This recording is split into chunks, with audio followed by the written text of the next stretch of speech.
Oh, he's Okay, there. 7 o'clock, I'm going to call the meeting to order. Does anyone have any written disclosure of pecuniary conflict of interest? Sandy?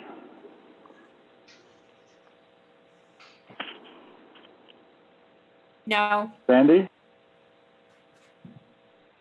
No, I don't. Dan? No. Heather? No, And Dean? No. Okay, so we're supposed to take attendance. Would that be considered attendance? Cindy? Yeah, can use that as attendance. Thank you. Okay. Next item on the agenda is petition and delegations, of which we have none. Next item on the agenda is reports from municipal officers, of which we have none. And the next item on the agenda is reports from committees, which we have none. I'd like to welcome our guests as well, seeing how we're streaming tonight, and we do have some people logged in. So next item on the agenda is action letters, and the first item is to adopt the minutes of the Tuesday, June the 9th, 2020 regular council meeting.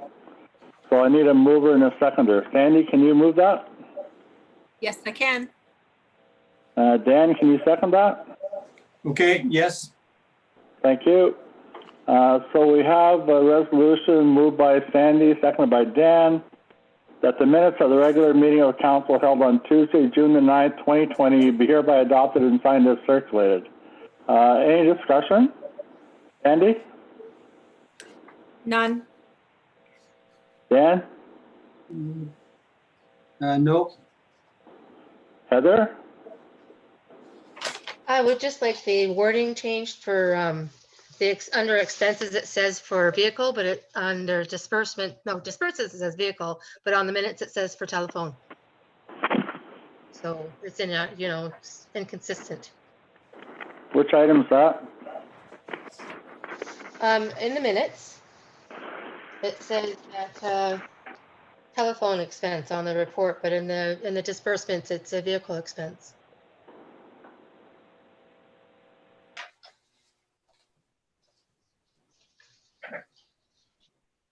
That can't be changed. That's what was written in the conflict of interest. And it is an actual telephone expense. What you're seeing on the disbursement report is the category. It's vehicles and miscellaneous. Vehicle expenses and miscellaneous. Okay. All right, just for consistency, that's all. That's it. Dean, anything to add? No, not at this time. Okay, thank you. So this resolution is carried. Thank you.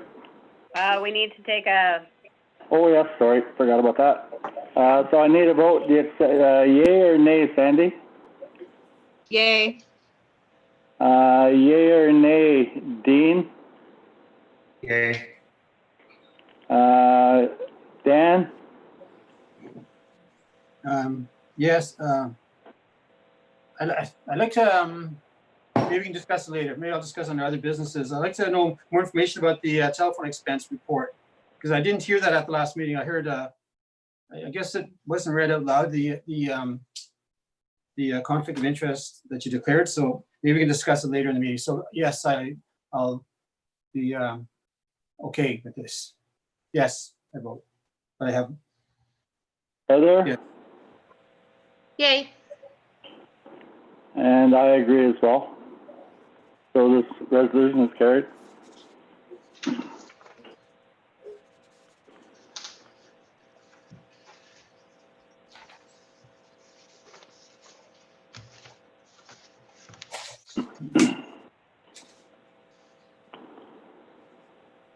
So the next item on the agenda is to adopt the minutes of Tuesday, June the 16th, 2020 special council meeting. So we have a resolution in front of us. I need a mover and a seconder. Heather, can you move this one? Yes, I will. And Dean, can you second it, please? Yes, I can. Thank you.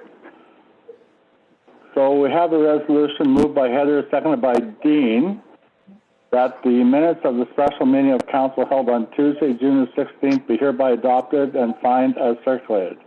Any discussion on that? Andy? No.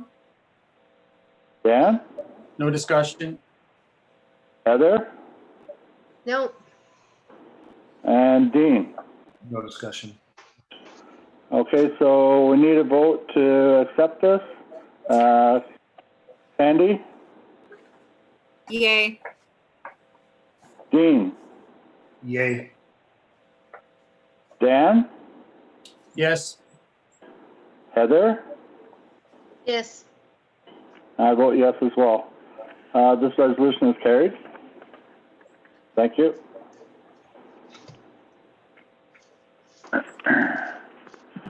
Next item on the agenda is item C, 2020 proposed proposed final municipal budget information presented for discussion and consideration. Everybody had a chance to read that? Sandy? Yes. Dan? Yes, I had a chance to read the new proposed budget, yes. Great. Heather? yes, I did. And Dean? Yes.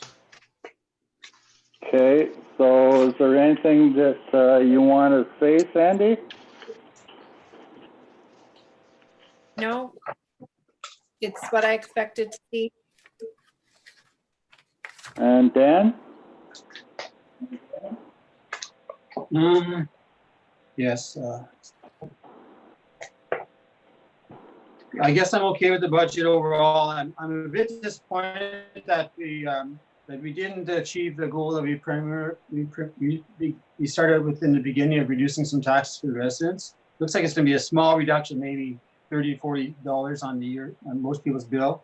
I'm a little bit disappointed in that, but I think we all worked hard on it, and I think we all did good, and we all have to compromise on it. But I think that I still feel that we put too much away in reserves for this year. That we could have did 100,000, not 125. But I just wanted to state that. I think we all worked hard. Hey, on it. Heather? Thank you, everybody. Thought you were finished, Dan, sorry. Do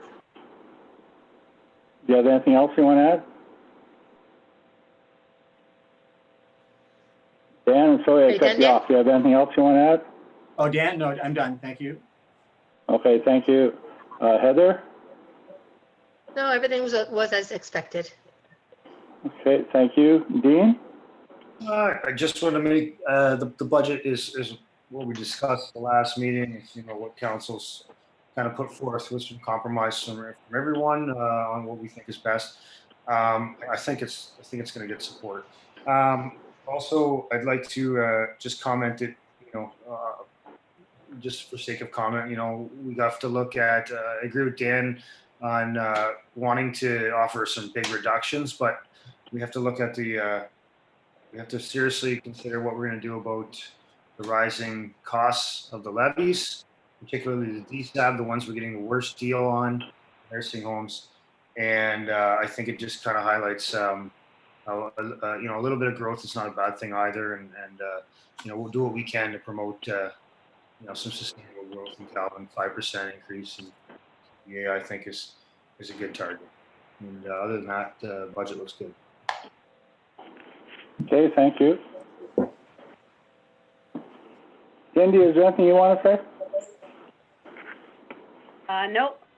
Did anyone have any questions about any of the documentation at all? No, it was very clear. No? Okay, great. Yep. I have one thing. We did talk about putting out a statement with the budget. I guess we're not going to do that now, or I guess there isn't really a need to explain it. There's We did but I discuss had that. explained it. okay. I just thought with that, at one point we discussed we were going to put something with the tax bill explaining what would be done, but I guess we haven't done that much. as we originally were looking at doing. So I guess we don't have to do that. Well, there is a statement that goes out with the tax bill. Is there something in particular you would like included? It's typically very similar to this document. Give me a second here. This document. Just a little bit Which more highlights? dense. Oh, yeah, it's that one.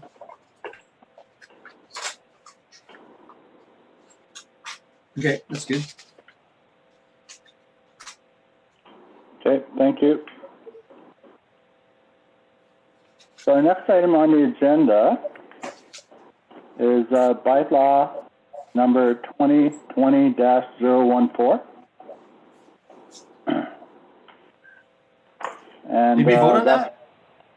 Excuse me, Pardon me? did we vote on the budget? Wasn't there a resolution for the budget? It's the bylaw we're doing now. Okay, sorry.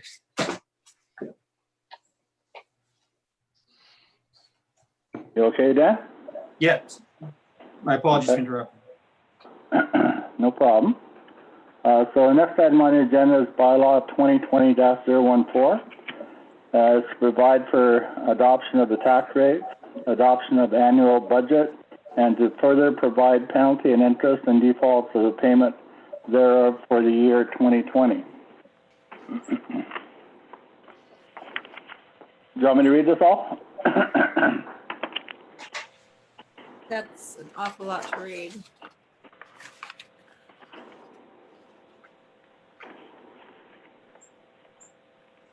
I don't think there's any. Okay, so I need a mover and a seconder for this, please. Like I said, it's a bylaw to provide for the adoption of tax rates, adoption of annual budget, and to further provide for penalty and interest and default of payments thereof for the year 2020. So I need a mover and a seconder for the first reading. Sandy, can you move that? Yes, I can. Dan, could you second it? Yes, Thank you. So I'll have first reading moved by Sandy, seconded by Dan. Any further discussion? Sandy? No. Nope, I'm good. Dan? no discussion. Heather? No, And Dean? No discussion. Thank you. We can So I vote. need a mover and a seconder for the second reading. Heather, can you move the second reading? yes, I can. Thank you. And Dean, can you second that? Sure. Do we have to vote on each one? Yes, we should vote on each reading. Yes. Okay, let's go back to the first one. So, need a vote. Councillor Cross, Yay. Councillor Maxwell, Yes, Councillor Olmsted, Yes, Councillor Grant, Yes. and I vote yes as well. So the first reading is carried.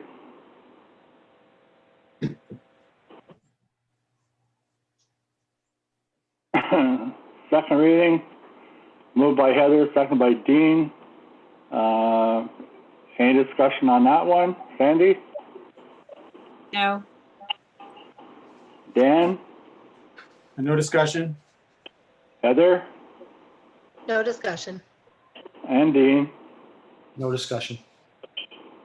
So do you accept this one, Sandy? Yay or nay? Yay. And Councillor Maxwell? Yes, Councillor Olmsted? Yes, And Councillor Grant? Yes. And I do as well.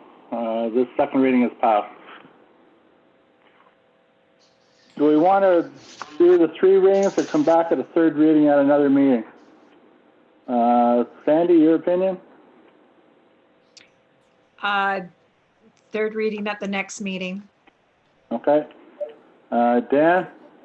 I have no preference. It doesn't matter to me. Okay. Heather? third reading at next meeting. Third reading at this meeting? At next meeting, please. At next meeting, okay. And Dean? Yes. If we have the time, I'd like to go one more meeting for a third reading. Okay. Cindy, what's our status on times? Will we have enough time to do that at the next regular meeting, or do we need a special meeting?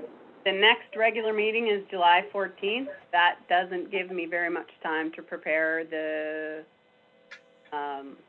taxes to have them out on the 24th. Okay. No, it doesn't. So we could have a special meeting. I'm prepared to change my opinion now.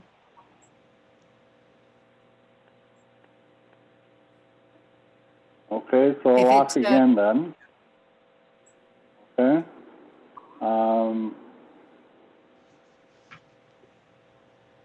You want to go to a special meeting or the next meeting, Sandy, or do the third reading tonight? Third reading tonight. Dan, what's your preference? Third reading tonight. I'm done with this budget. Okay. Heather? I understand what they're saying. I agree, but we shouldn't get in the habit of 3 readings in one meeting. But I understand under time constraints, I'm willing to allow it. Thank you. Dean? I think majority rules, but man, I think it's bad habit, and it just doesn't allow for proper public insight, if you ask me. But I think the others have spoken. Okay, so I need a mover and a seconder for the third reading. Sandy, will you move that? Yes. And Dan, will you second that? Yes. Thank you. So we have a third reading moved by Sandy, seconded by Dan. For this bylaw, provide for adoption of tax rates, adoption of annual budget, and to further provide for penalty interest rates in default of payment thereof for the year 2020. So how do you vote, Sandy? Yay. Yay or nay? Yay. And Councillor Maxwell? Yay Yes. or nay? Yes. Councillor Olmsted? Yes. Thank you. Councillor Grant? Yes. Thank you. I vote the same. This third reading is carried.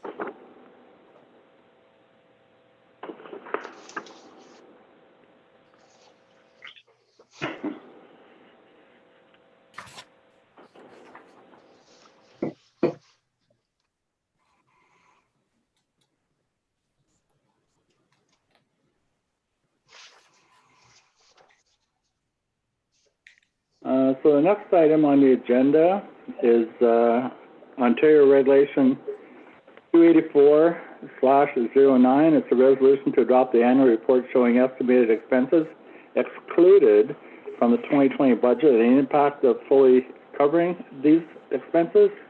So I need a mover and a seconder on this one. Sandy, can you move that? Yes. And Dan, can you second it? Yes. Thank you. So we'll have a resolution moved by Sandy, seconded by Dan. Excuse me. That the council of Municipality of Calvin has received and hereby approves the 2020 compliance report, estimated expenses excluded from the 2020 budget as required by the Municipal Act 2001, Ontario Regulation 284/09, budget matters/expenses, section 21AB and section 3. Any discussion on that? Sandy? No, I was hoping to see a little bit better wording in it, but no, it's pretty much where we're at.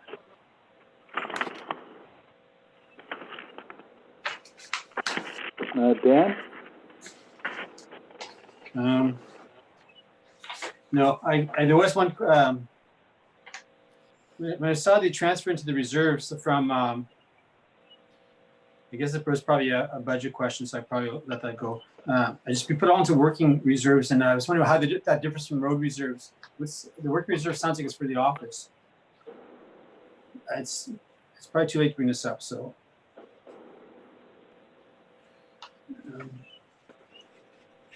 I'm good with it. Okay. Heather? Yes, yeah, no, everything was pretty much expected. Okay. Dean? No comments on this report. I had a question about capital acquisitions at 44.9.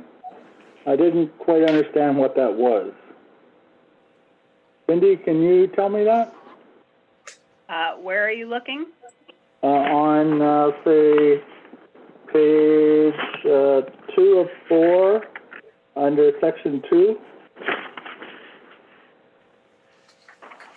It says offsetting and excluding expenses noted above, the following additional non-PSAB revenue and expenses items have been included in the 2020 draft budget. These will not be recorded as revenue. And the second one is capital acquisitions, $44,900. Excludes items not likely to be capitalized in the year. So this is what the calculation is right here. Okay. Okay. Computers, bunker gear, gravel for the surface of the Okay. roads, signage, and the accessible doors. Okay, thank you. Appreciate that. So we'll go on here. So I need a vote to accept this. Councillor Cross. You vote yea or Yay. nay? Councillor Maxwell? Yes. Thank you. Councillor Olmsted? Yes, Councillor Grant? Yes. I accept it as well. Thank you. Carried.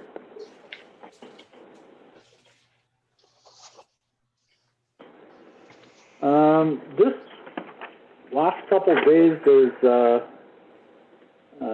been quite a few questions and answers that have been provided through emails and, email.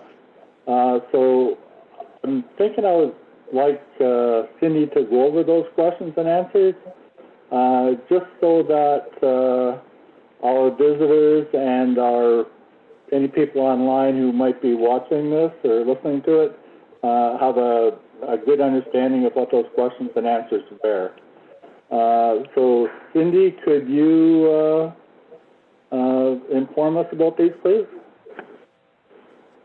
Okay, Councillor Grant, this is in regards to the resolution that's up on the screen right now, the road use agreement. So Councillor Grant asked if any of the current road agreements that are signed require insurance coverage. Currently, we don't have any road agreements that are for road maintenance. So the answer to that question is no. Previous road maintenance agreements some of them did, they were mixed, some of them did, some of them didn't. It kind of depended on how old the road agreements were. I found some road agreements from 1993, 1998, 2003, 2012, and there was a mixture of both. The newer they got, the more prevalent the insurance clause was. So I think it kind of depends, or was dependent upon the changes in the world at the time. 20, 30 years ago, insurance wasn't as important necessarily, so it probably wasn't included as a clause.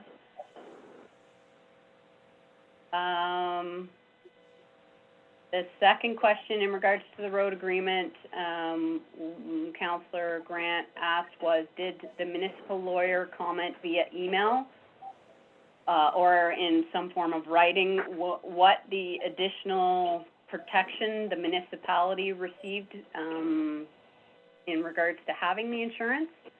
Unfortunately, no, he didn't specifically comment on what the additional protection was, but I did send an email to our solicitor this afternoon asking him. Unfortunately, I didn't get an answer back before the council meeting began tonight. As soon as I get an answer, I will let council know. Okay, thank you.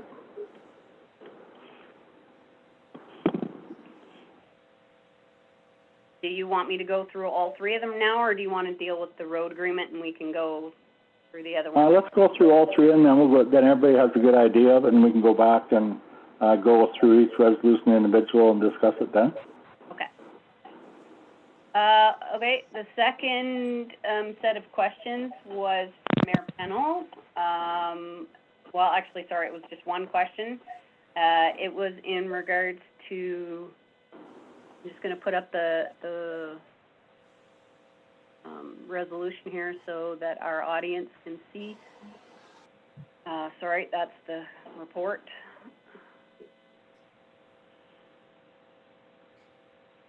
This one.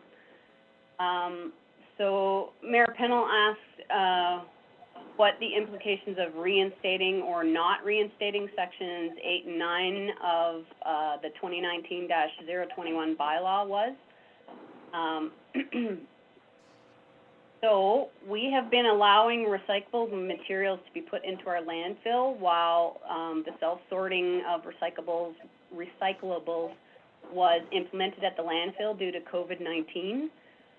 This is contrary to what is stipulated in the landfill bylaw 2019-021, specifically section 3I. It is therefore also contrary to sections 8 and 9 of the same bylaw, which stipulates that the bylaw must be enforced. For the past 2 or 3 months, this has not been enforced due to the reasons stated in the previous report, or the report that the clerk treasurer put together, report number 2020 CT22, which is included in the agenda package. Staff feels that an appropriate amount of time has passed for our community to become familiar with the process of self-sorting.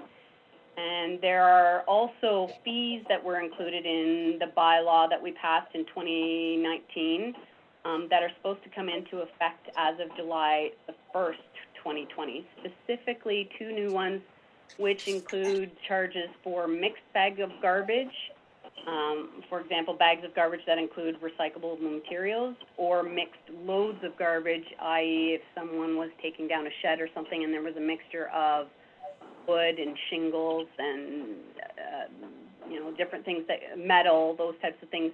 So the wood is considered recyclable, the metal would be considered recyclable, so it's a mixture. So as of July the 1st, there's supposed to be charges that come into effect. So we knew it was too soon to implement this charge without giving the community notice. These charges will become enforced as of July the 1st. I mean, we have been advertising for the past year that they're going to come into fruition, but because of COVID-19, we've been allowing people to put recyclables into the landfill, so we just wanted to make sure that we gave them notice. So that's why in this particular resolution, it's stated that July 14th will be the date that these charges and the enforcement would come into place. That way it gives people 3 more weeks to ask any further questions that they may have about recyclable items. One last comment that I did include in the response to the council. was that we understand that council may not want to remove the exemption of the enforcement or apply the fees at this time. So our advice, or my advice, as the clerk treasurer, would be to defer this resolution versus defeat it. The reason being, should council defer the resolution, we can revisit it at a later date. If you defeat it, then that means you're going to have to change your bylaw, or you're going to have to rescind the resolution. It's just advice on my part in terms of the process, but I'm just providing advice in that regard. Just a last final comment in that regard. We feel that it's important to get the community used to self-sorting their recyclables, and this is something that we will probably continue in the future. It also, if we continue to allow people to put divertible materials into the landfill, then the life expectancy of the landfill declines, and we hope to keep it open as long as possible, or extend the life of the landfill for as long as possible. So that's the response that was provided to council in regards to Mayor Pennell's questions.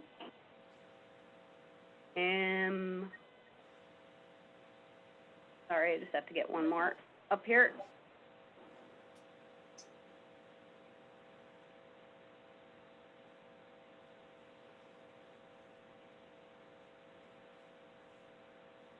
There were also some questions from Councillor Grant in regards to the FCM grant application, which is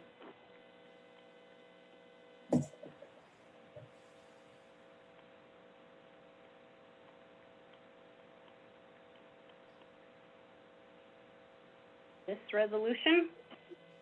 Councillor Grant asked what stage are we currently at in our asset management plan? What stage does the proposal on the agenda bring to us, us to, and how many stages are left after that? And then what kind of costings involved in each of these stages?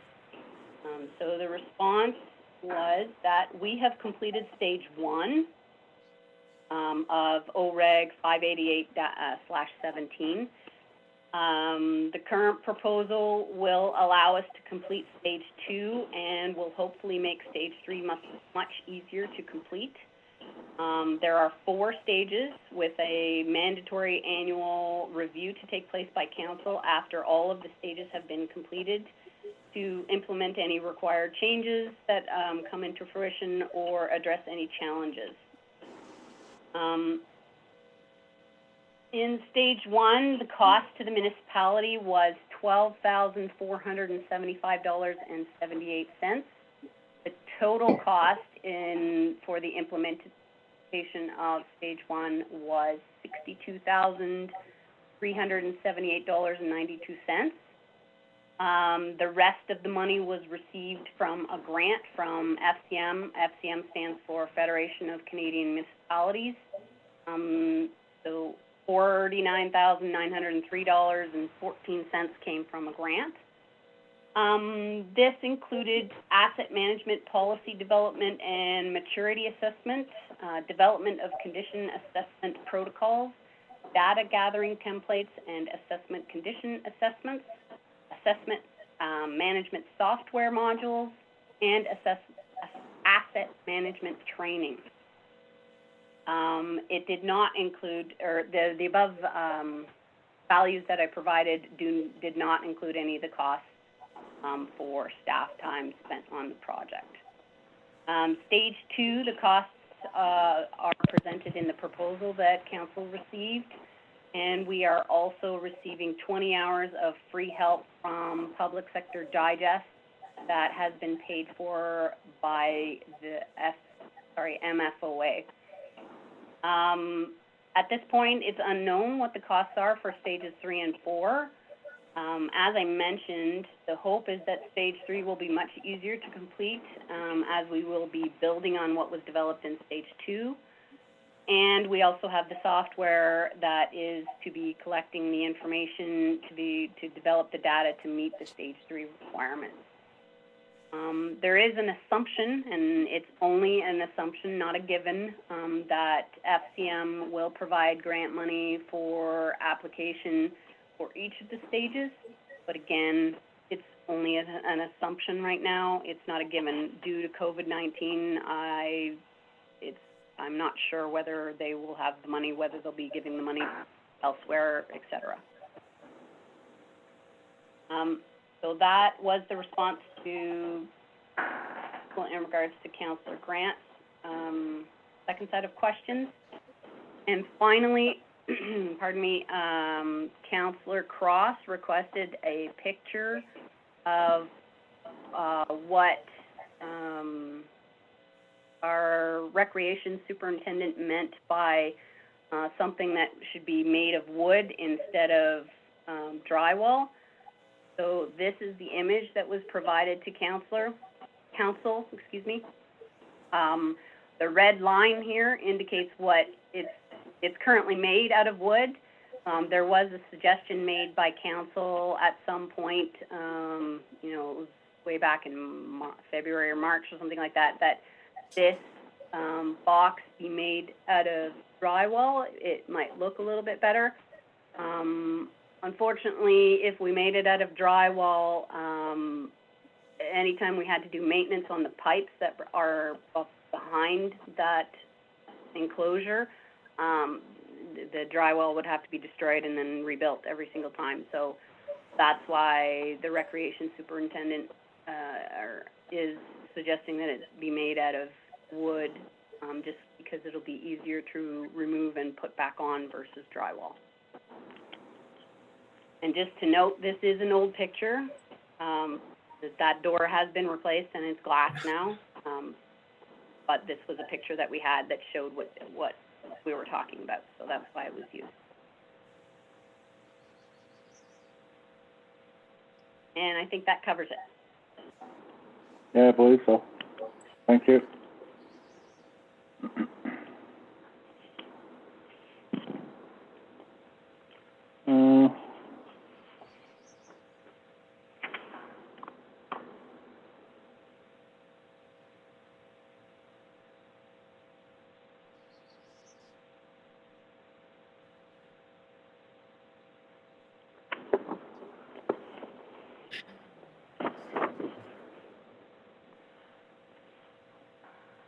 So the next item on the agenda is road use agreement acknowledgement.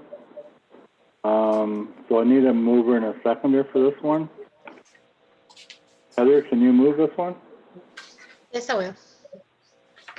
And Dean, can you second it?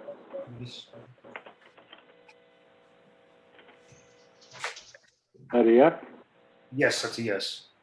Okay, thank you. Okay, so we have a resolution moved by Heather, seconded by Dean. Council of Corporation Municipality of Calvin hereby acknowledges the attached Municipality of Calvin Road Use Agreement template, and further that the attached road use agreement will be used as a template through reviewed on a case-by-case basis for any requests made by property owners for this type of agreement with the Municipality of Calvin. So any discussion on this? Sandy? Only thing was, Dean had provided some numbers from a insurance company to give us an idea. And I had also talked to an insurance lady who's local, and she had basically said, for 1 year for the 200,000 or the 2 million would be about $40, and for the 5 million would be about $100 more on somebody's insurance. So maybe the numbers are a little different because of location. Because I think where Dean got his was down by more of a city, and the one that we got from here, or where I got from here, was more local. So there is a little bit of a difference there. So $40 more for 2 million and $100 more for 5 million. that's all I have to say. Dan? I like the paragraph in 7.1, and we're talking about the insurance, section 8, that paragraph. I like that change to, instead of saying 5 million, say between 2 million and 5 million. So there's a range there so that we could, depending on what road it is, it could be just a small portion that someone's driving across 10 feet of the road or something like that. It may not be required that you have to have this 5 million. So I think there should be a range there so it's flexible and not, I don't want to have it in writing that it has to be 5 million. I think that's a bit excessive for some areas in the township. That's all I have to say. Heather? I have a couple of concerns about the insurance as well, but we do own the road, so we have the insurance on it, and we're getting free maintenance. The bill is great, and they're giving- but if they do get insurance, who's going to be monitoring the fact that they still have insurance in place? Because they could just get a 6-month policy. So is this going to be renewed every year? Because if we're not policing it, then how are we to enforce it? And how do we enforce it? And does that leave us open to more liability? Because if we can suggest to them that insurance maybe, would be a good idea, but if we enforce it, then it has to be enforceable. Do you understand what I'm saying? Yeah. Because I mean, if John Q. Public was to run into somebody's tractor, then he can sue that person. But if we impose a fee that they have to have insurance, then it becomes, I think, our liability because we didn't follow through and ensure that they kept insurance on that vehicle. So I think it's a slippery slope, and I think that we should advise that they have insurance, but I don't think we should require it. I think that leaves us open to too much liability, I feel.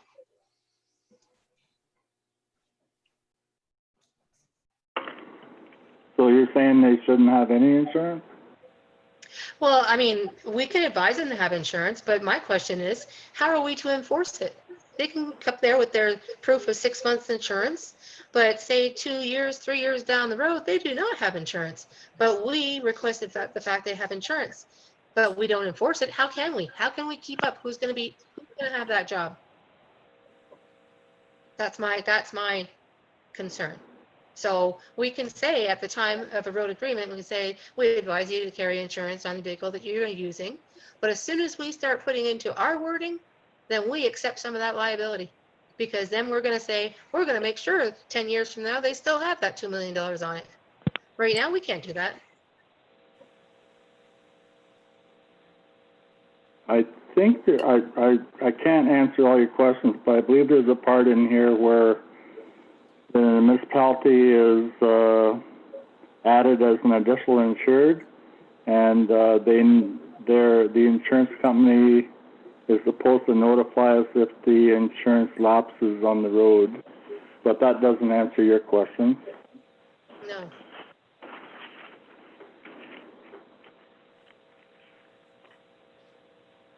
And Dean? I have a few comments. Anytime that we impose a cost on residents, I want to make sure that cost is whether it's $50, $10, $1,000. I want to make sure that cost is worth something. Like, it's very important because that's someone's hard-earned money. I'm not sure that we're getting good bang for our buck here with the insurance thing. If someone's vehicle is involved in an accident on the road, they're at fault. They're the ones being sued. I'm not sure how municipality gets roped into that one. And if we do, we have insurance. We buy insurance. We pay a lot of money for that insurance. It should cover us. I mean, I'm not comfortable with it until I know that it serves a very important purpose. Obviously, more is better. We should ask for $10 million insurance. We should go beyond, but it all incurs costs on people. And I want to, I want to make sure that someone's essentially upgrading, maintaining, using municipal property to access their property for development. I'm assuming that's why you'd sign one of these, is if you wanted to develop property. That's a good thing, and I don't want them to have to incur unneeded costs. So at this point, I don't support the insurance part of it. It would have to be proven to me that there's a significant benefit and I just don't see that. But I do support the template because I want to make it easier. I want to make it more streamlined for people that do want to develop properties and use the municipal right away. I think it's a win. So I do not support the insurance section. Thank you. Okay. I just have a question in my mind. It seems like everybody feels that we're penalizing the property owner for doing the work on the road, or whether it be winter or summer. But there's a bigger thing than this. It's protecting the municipality, and that's what we're supposed to be doing. If that resident gets into an accident with anybody, runs over somebody hits him, whatever, and he gets sued, the insurance protects us as well as him. All right, that's the additional insured. That's that part that's written in the agreement. So, and part of our job is to protect us. All right, because by protecting the municipality, we're protecting all the residents of the municipality. Because if we have a suit against us, we're going to have to raise taxes to pay for that suit, or we're going to have to come up with that money some way to pay for that suit. So that's the idea of the insurance in my mind. I just wanted to say that. So with this resolution, there's still questions on regarding the insurance part of it. I'd like to make a comment as well, if I can, Mayor. Go for it. Yes, our job is absolutely to protect the municipality, but we also represent citizens and individual citizens as well. And, there's a balance that has to be struck there. Because, if our sole goal is to strengthen the municipality, make the municipality, unsuable, make our finances phenomenal, we would just simply increase taxes. We would simply, pass lots of resolutions and bylaws that, aren't necessarily good for our taxpayers, right? So there's a balance, I think. And, I think that we also have to make sure that we get good bang for our buck on these things. And, I just don't see it in this particular case. That's my point. I don't understand what you mean, bang for our buck. Can you explain that, please? Well, I'm talking about people that would have to sign these agreements, right? They would, if they're getting, let's say it's $100, let's say. Okay. They're going to pay $100. I want to make sure that the municipality, is benefiting significantly. If it's just a nice to have for us, it's also incurring a cost on someone. So to me, when I balance it out, a nice to have is not worth their $100, right? It has to be that, this has to be something that's going to protect us in my mind, or I have a hard time supporting it, right? Because it is incurring a cost on an individual in our municipality. My point was that I don't think it's worth the paper it's written on. Like, the liability still ends up, we'll still get sued. It doesn't matter. Even the lawyers will go after every single person who could be liable for it. And yes, we will be added whether they have their own insurance or not. They will, and we know that. We read all the reports when we got our new package, when we became counselors. I read them all. It doesn't matter if it's entirely the infraction on the ratepayer.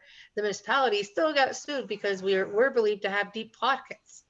So it doesn't matter if they carry their own insurance. Null and void. We'll still get sued.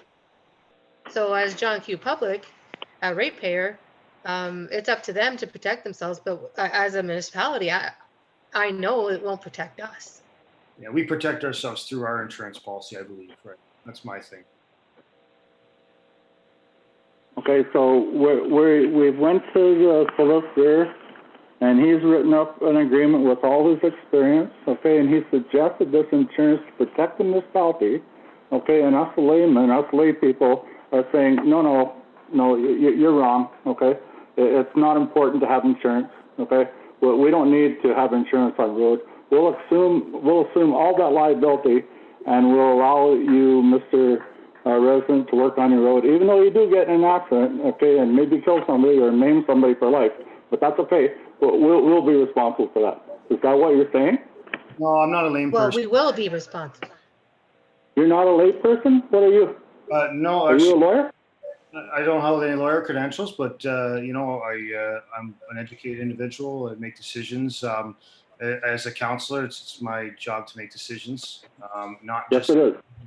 solely take advice just for what it is. I'd like a follow-up. I think a message has been sent to the solicitor, and I'd like to make sure, because we can err on the side of caution. We can throw up the liability claims about every issue that we work on, and we can have no playground, we can have no outdoor facilities too dangerous, or we can buy insurance to protect ourselves, right? And we can move forward and have services, right? And it's an insurance debate, and I just like to make sure it's worth it for the people paying it.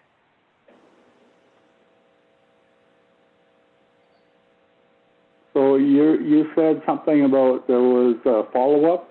What follow-up was that, Dean? Cindy had mentioned that she'd emailed the solicitor, so I'm interested to see if there's Okay, a response that all right. comes out of this. I'm not a lawyer. I'm simply questioning the information in front of me.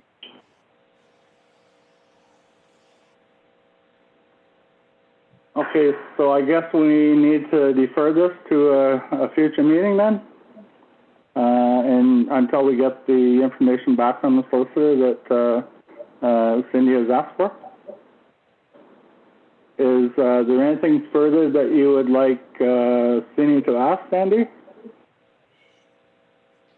No. Dan?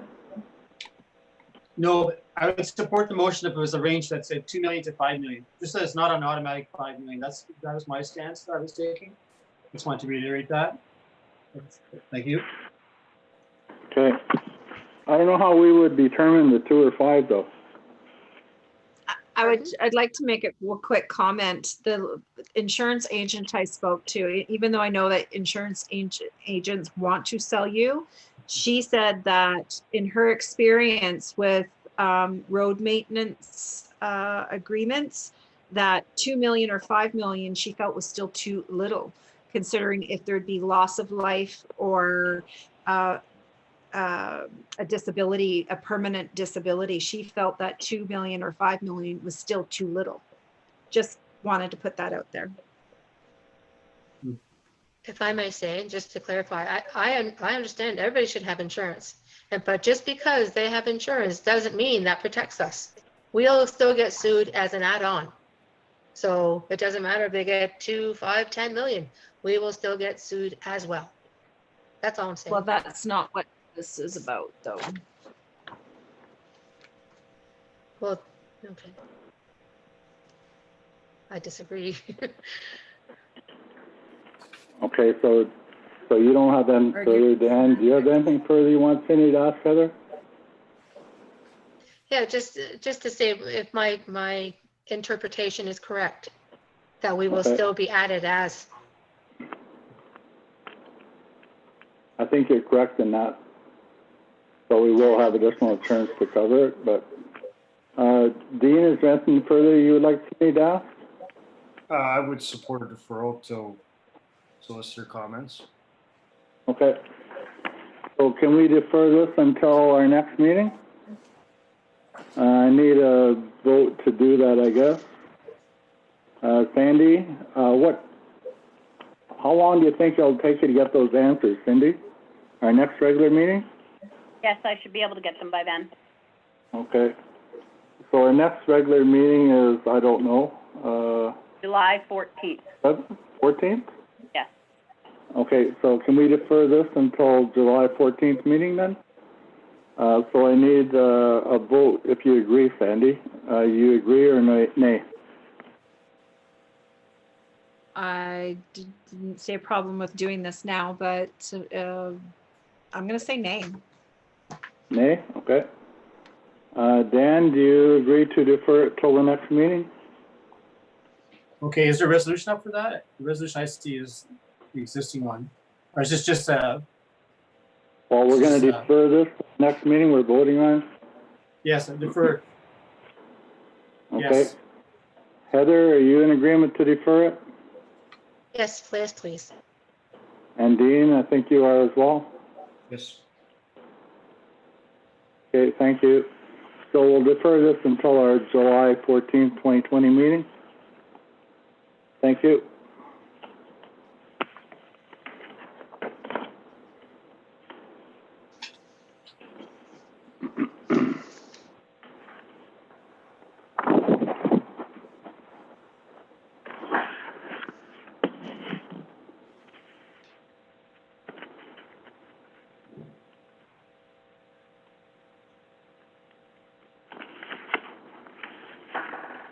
Okay, so I need a mover and a seconder for the next resolution on the agenda, and that is annual review of the ICE building manual.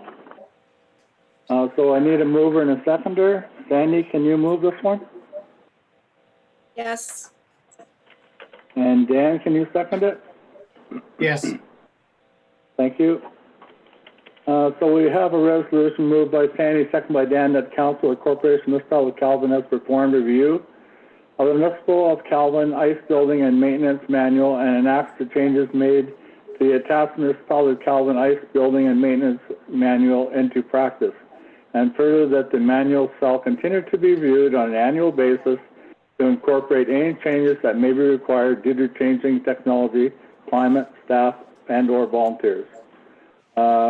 Any discussion, Sandy? No. Dan? I don't, not very much. It just, I found it hard to get interested in this review because of the time of the year. And perhaps next year we can review it maybe more in the season, maybe in February or March, or something that's fresh in our mind. But I don't have much interest in it right now. I have a hard time thinking about ice and snow. So I have no changes to it. Thank you. Heather? Yeah, no, I have no changes. Thank you. Dean? I'd just like to make a quick overall comment. I'd like to see us transition from using fire trucks to using the tanks possibly, or using our well, utilizing the well water. We can eventually, we can not put trucks at risk, and it's probably safer and easier not to use big equipment. But I do support the resolution as it sits. Okay, thank you. Okay, so I need a official vote. Sandy, do you vote to accept this, or yay or nay? Yay. Councillor Maxwell? Yes, Yay or nay? yes, Councillor Homestead? Yes, And Councillor Grant? Yes. I vote yay as well. Thank you. This resolution is carried.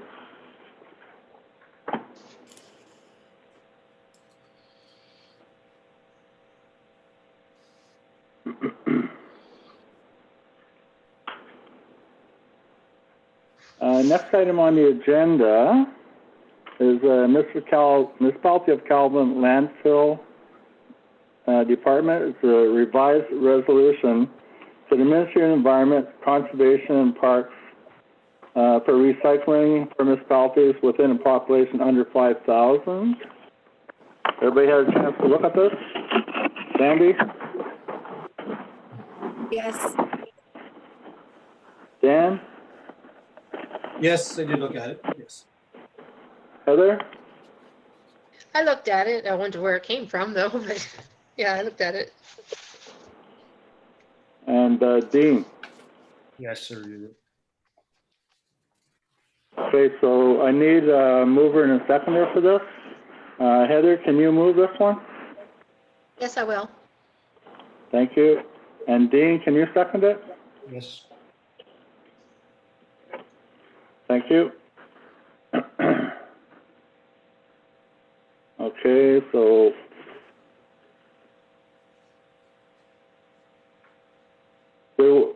any discussion? I read in the paper this week, City of North Bay was not interested in doing blue box anymore or recycling anymore. They're going to try to give that, same as we are, basically to a supplier or the manufacturer of the recycling part. I'm not sure how their feelings or their thought or their action is going to affect us, because we still have things that we were taking to North Bay, such as paints and that sort of thing. So I was wondering if maybe our Jacob, if you could answer, will we still be allowed to take that stuff to North Bay? As far as I know right now, the household hazardous waste, we're still able to participate. I can contact the person in charge of it in North Bay and see what their plan is with the household hazardous waste. Okay. If it would still be caught in their group with that, and I can get back to council on that with the next regular meeting.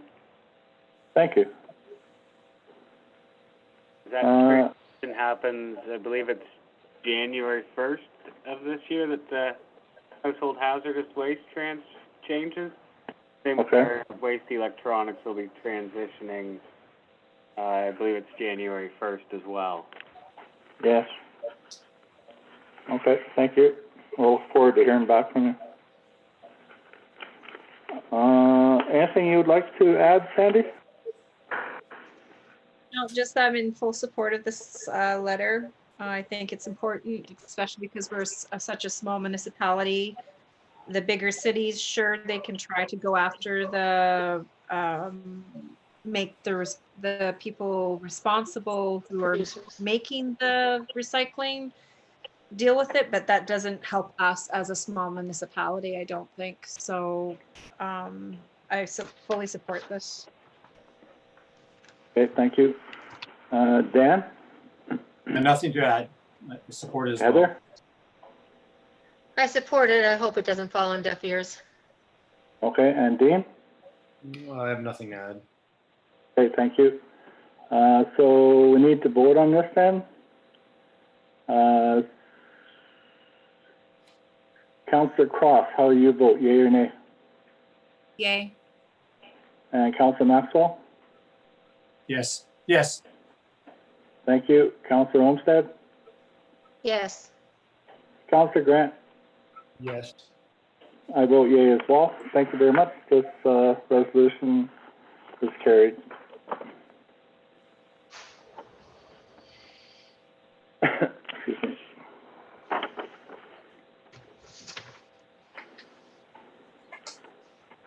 So Clerk has already talked to us about Section 8 and 9 of Landfill Bylaw 2019-21.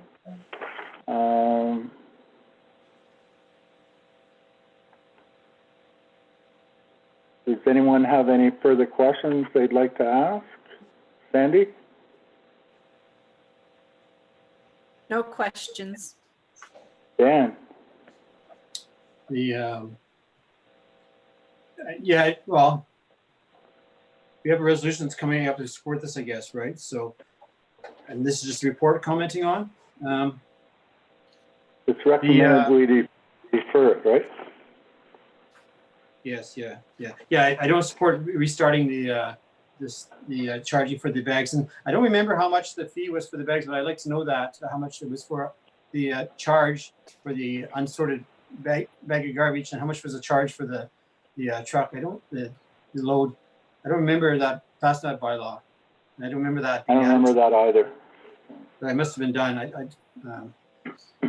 And so I'm interested on that. That seems like a bit extreme for us charging that right now, and I don't think it's a time. I think we should wait till the emergency is over before we do any changes to our existing operations that it's on right now. I don't see the hurry to get back to this. And if this is, I don't know if this is time to talk about the self-sorting or not, but we want to get public used to doing this. It sounds like it's going to be a permanent thing, so we're going to have to look at. We have employees there that are employed to sort the garbage, and so we're going to have to look at whether that's needed anymore if there's not going to be any sorting, because right now there's not a lot of work to do there without the sorting being done. So there's lots of standing and just watching. So we're going to have to look at the employment that we have there, the workforce we have there, if we're not going to be sorting ourselves, if we're not going to be any sorting done. Because the students, that was their primary job, was to sort the recyclables, but now if we're not resorting, there's not much work there for them that I can see. So I don't know if that's the time to discuss this or it's another topic, but that's all I have to say. So do you see the charges here for the,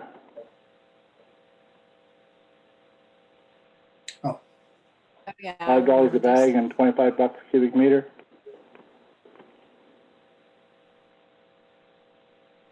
Yeah. We approve this. I see. I don't remember seeing those at that meeting. It must have been. I wish there. If they were, I don't know. I don't remember them being highlighted last year. When I saw this because it's more of a fine than a charge to me. So it's a sticky thing. If you're going to tell somebody, oh, there's a bottle in there, you're probably going to find most of my bags going to be charged for them just because people aren't. It's pretty hard to be 100% accurate. So we're putting a fine in place here that's most people are. When you go to the edge, there's a lot of recyclables over that edge. So I don't know how you're going to police this. How you're going to watch. I don't know how you're going to check people's bags. I don't think we've ever enforced this before, so it's not as if we're going back to something that we've had.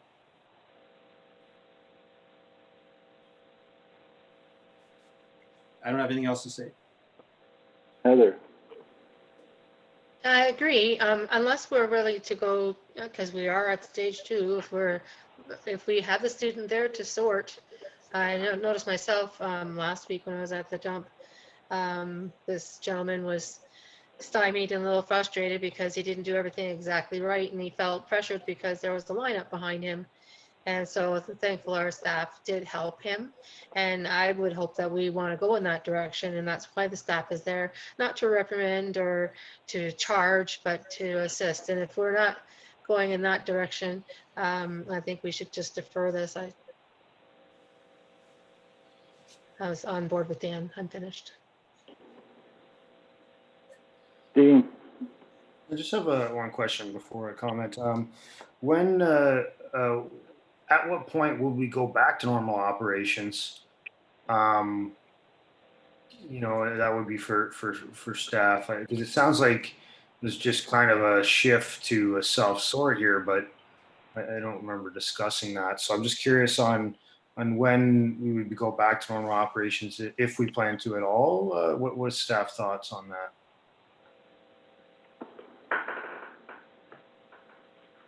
But staff thoughts, we're working on policies and procedures on when things, well, in all honesty, things are never going to go back to normal, or they're not going to go back to the way they were before.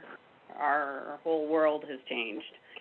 But we're working on policies and procedures to bring to council on how we are going to reinstate certain services. But right now, the resolution in front of us, okay, is asking us if we want to reinstate those section 8 and 9. And it's been recommended to us that we defer it until a later date, so that we don't have to go back and redo the bylaw and implement these charges, right? Change the bylaw. So I'm gonna call for a vote on deferring this to a later date. Personally, I'd like to see it deferred. I agree with Councillor Maxwell that we should defer until the province of Ontario has lifted their emergency declaration, but we can discuss that as well. I've seen Councillor Grant's finger up in the air. Thank you. I just want to make, just before we went straight to a vote, I think that this this is going to lead into a discussion about what normal is at the landfill. I think that's a discussion that is going to be be had at council at some point. Maybe it's not the perfect time, right? We can kind of let some dust settle, but because there might be a new normal, but I think that that's something we have to determine what it looks like. Yeah. Okay, so I'm going to ask this be deferred. Can we defer it until, well, it's up to everybody, right? I know Councilor Maxwell suggested until the emergency was lifted. Councilor Cross, do you feel the same way? I kind of wanted to say one thing. I'm going to be the bad guy here. We've spent money on blue boxes. We've spent money on flyers. I said this before we even voted to let the garbage or the recycling go into the landfill. I don't quite understand why we are being so lenient on that aspect. We've had a recycling program going before COVID. We do have to consider the lifespan of our landfill. I do agree not maybe implementing the extra charges right now, but expecting our residents to be able to sort their own recycling. I don't understand why that is such a difficult expectation. They're handling their own things, and they've been taught, and we sent out flyers, which we spent money on. We've laminated them. At some point, we need to expect that they're learning this. Otherwise, I feel that was a lot of money just wasted. I don't understand why COVID has to be an excuse on not knowing how to recycle. I don't mean to be, I still think everybody should be doing their part, whether there's COVID or not, that they should be recycling properly. And I don't understand why that expectation is being let loose because of COVID. So I'm for deferring. Sorry about my rant, but defer. Sorry. I have one comment I'd like to add. It's, that's a good point. Thanks for making that, Cindy. The other thing that we have to consider is that we're thinking our basic customer is a person in the house that's sorting garbages. But in my own situation, for example, and I know I shouldn't use personal examples, but I have 40 customers that I collect garbage from in our campsite, and I've got to sort their garbage. So basically, I'm doing the hazardous work that the landfill people don't want to do. So I'm sorting. I mean, we have recyclables, but people don't take the lids off. People are not safe for them to do. Okay, let's make that correction right away. What's that?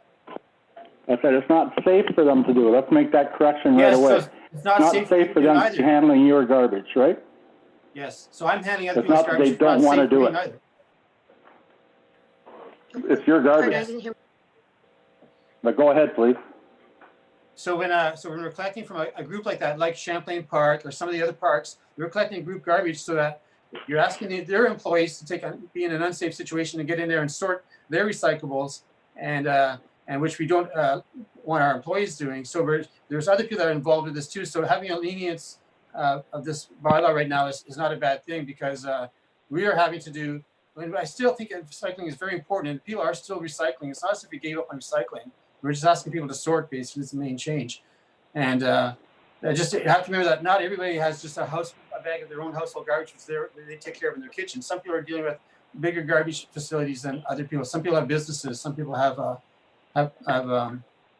more complicated garbage system and recycle system. And we do our best. And I spend an extra hour a week take lids off of water bottles and making sure that it's recycled. So that today I still put in five big bags of recyclables in the landfill today. So it's not as if no one's not doing it. We're still doing it. But to be charged because one bag is, when you get to the landfill, you're driving your vehicle, you don't have gloves on anymore. And to get there, and so you have to sort out your bag because there's something in the bottom of it that's not consistent, or you're gonna be fined $5. It's kind of it's not the place to be starting to sort at the landfill site for the resident, because you're not set up for sorting anymore. You don't have your gloves on if you're handling other people's garbage. Just a bigger perspective of the situation I want to put in there. That's fair. Heather, what's your idea of deferring this? I agree with deferring it, and I see both points. But I But defer my it question was until the, until the state of emergency is yep. done. yeah, the agreement to that? I agree, yes. Dean? Yes, I agree with that. It sounds like we need to have a discussion about the overall operations, because obviously changes have been made, and we have to make sure that it's operating the way that we see fit, right? So as a municipality. Yeah, and Cindy says they're working on those protocols for us right now. So, Yes. so we'll defer it until on the end of the Ontario declaration. How do you vote, Sandy?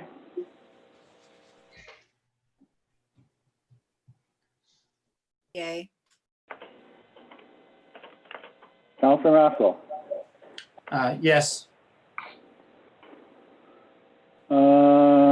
Councillor Olmsted?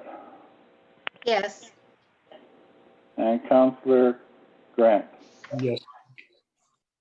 I vote yay as well. I think Councillor Cross voted nay. Oh, sorry. No, I said yay.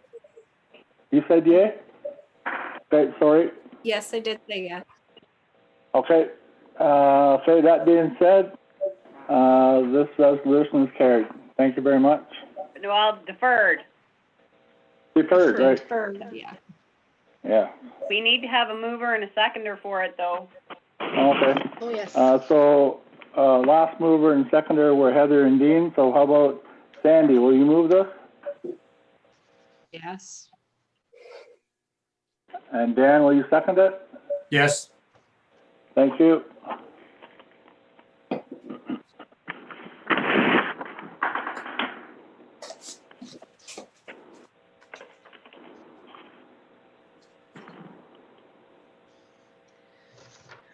Okay.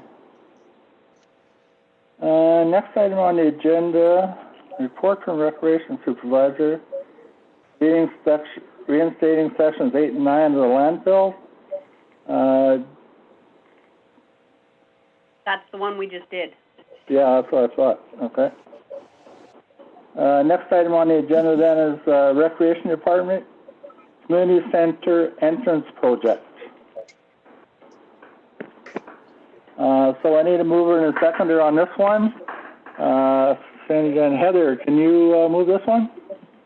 Yes, I will. Thank you. And Dean, can you second it? Yes. Thank you. So we have a resolution moved by Heather, seconded by Dean, that council hereby authorize the recreation supervisor to proceed with the community center entrance project plan. And further, the costs for this project have been included in the proposed 2020 municipal final budget as outlined in report JG 2020-05 dated March 19th, 2020. Any discussion? Councillor Cross. I have no questions, no. Councillor Maxwell. It'll be nice to see it done. I think I agree with the project going forward. I just questioned the reasoning for not drywalling the wall, protecting to have access to the pipes. It seems like I don't know. My pipes are in behind my drywall, and you don't service water pipes generally. They tend to be good for a long time. It's just the question, the reasoning for the question that I really don't agree with it. But other than that, I support this resolution, and I'm glad to see it's being done. Okay. Councillor Olmsted. I'm glad to see it moving forward. I'm concerned whether the staff are gonna have enough time to get it done. But I would like to move it forward. Okay, Councillor Grant.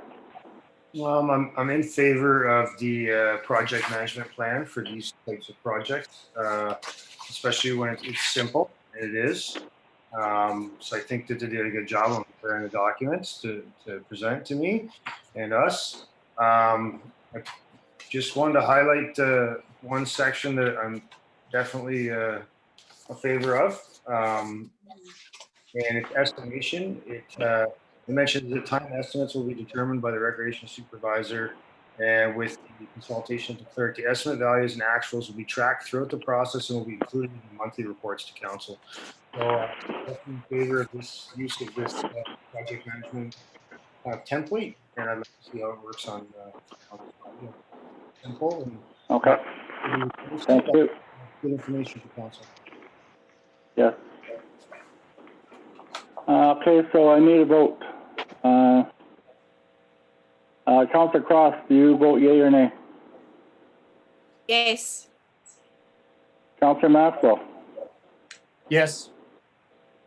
Councillor Olmsted? Yes, And Councillor Grant? I'll vote yes. Thank you very much. I vote yes as well. This resolution is carried.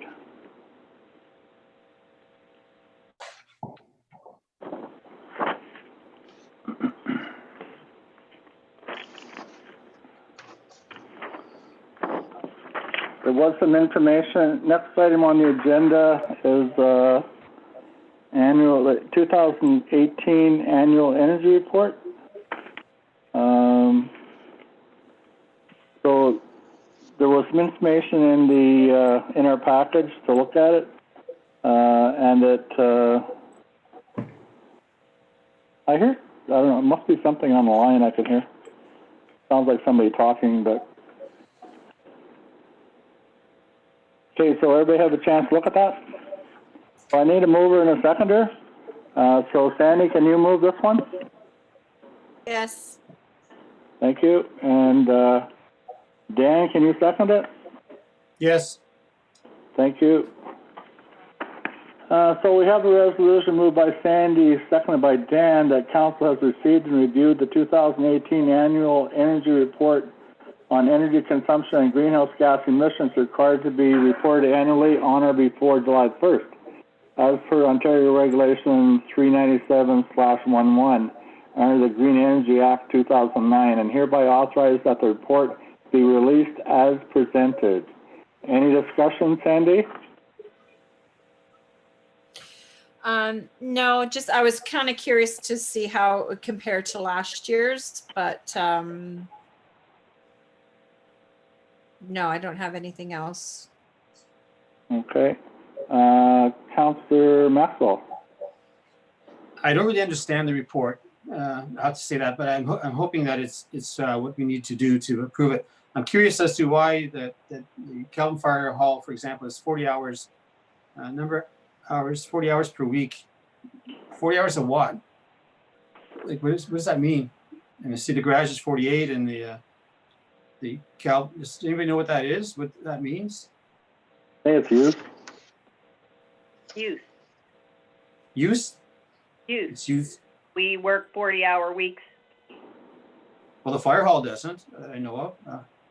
Well, but you have to take into consideration their calls and their meetings, and it's an average of however many hours that someone is at these particular places.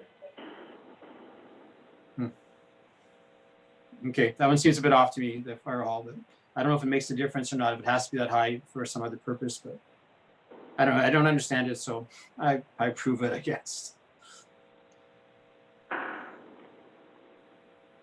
Okay, Councillor Olmsted. I'm in agreement. I approve. Pardon me? I approve. I agree with Dan though, because I don't understand the hours, but no, they know best. I think it's going to change a little bit in the fire hall part of it because there's oil 1 and 2 used there. Next year, I think that's going to convert over to propane, yes? I think we converted the garage to propane. So that might help us a little bit next year. But it would be nice to see a comparison next year, from this year to next year. Councillor Grant, anything you'd like to say? No discussion on this one. I'm good. Thank you. Okay. So I need a vote whether to accept this or not. Councillor Cross, you vote to release this as presented? Yes. And Councillor Maxwell? Yes. And Councillor Olmsted? Yes. And Councillor Grant? Yes. I do as well. Thank you. This resolution is carried. Mayor Pennell, can I just make a comment? Yes, ma'am. All of these greenhouse gas emissions annual energy reports are all posted on our website. So if anyone in council is interested in looking at previous years, there's from 2012 all the way to 2017, the annual energy reports are posted online, as well as our 5-year energy plan. So if anyone's interested, all that information is there. Okay, thank you.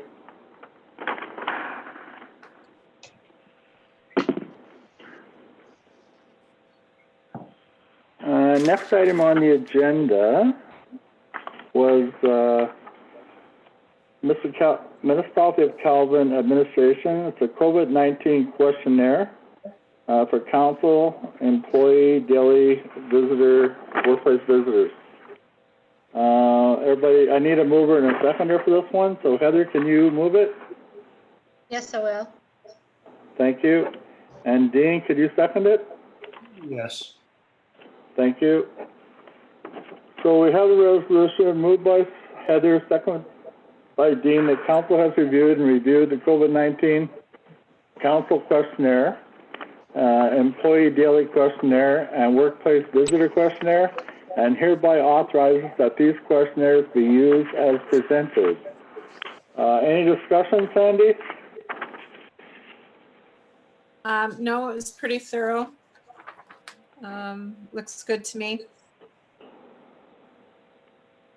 Okay. Do you have anything you'd like to say, Councillor Maxwell? I don't think so. You have to answer yes to all the questions, I guess, unless you're, yes is the answer, otherwise you can't do anything, I guess, right? It's, yeah, it's okay.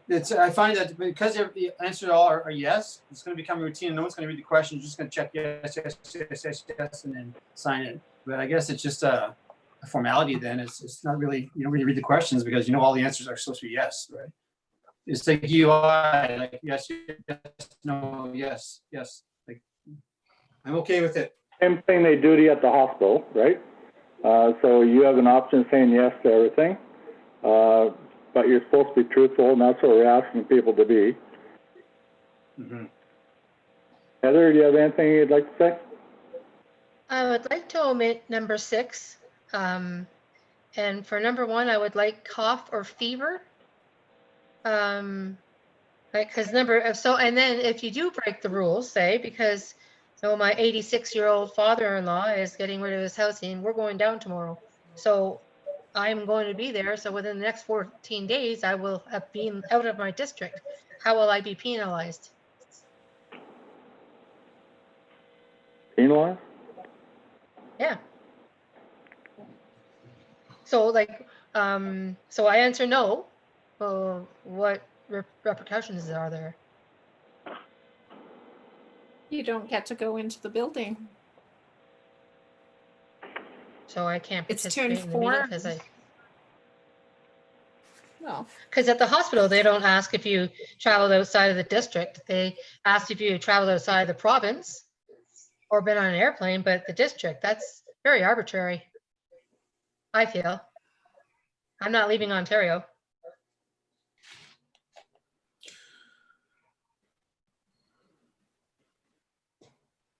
And of course, I will practice safe distance and all that because we have been all along. But having that, that means that one question, so I won't be able to participate. And then within the last 14 days of cough or cold or flu, well, I think I have the flu now. I'm not really sure. But yeah, cough or fever. I don't have a fever. I don't have a cough. So they're too obscure.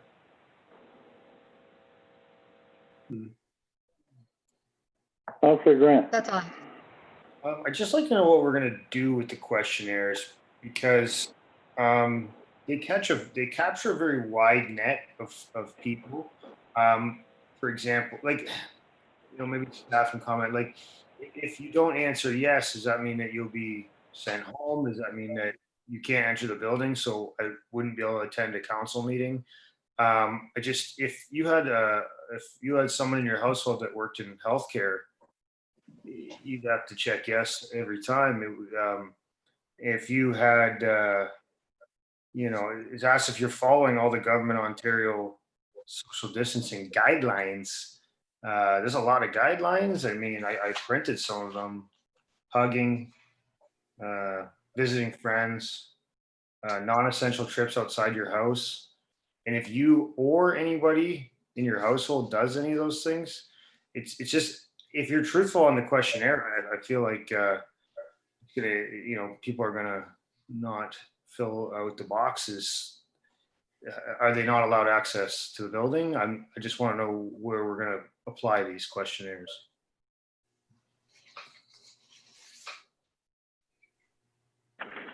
I don't know the answer to those questions.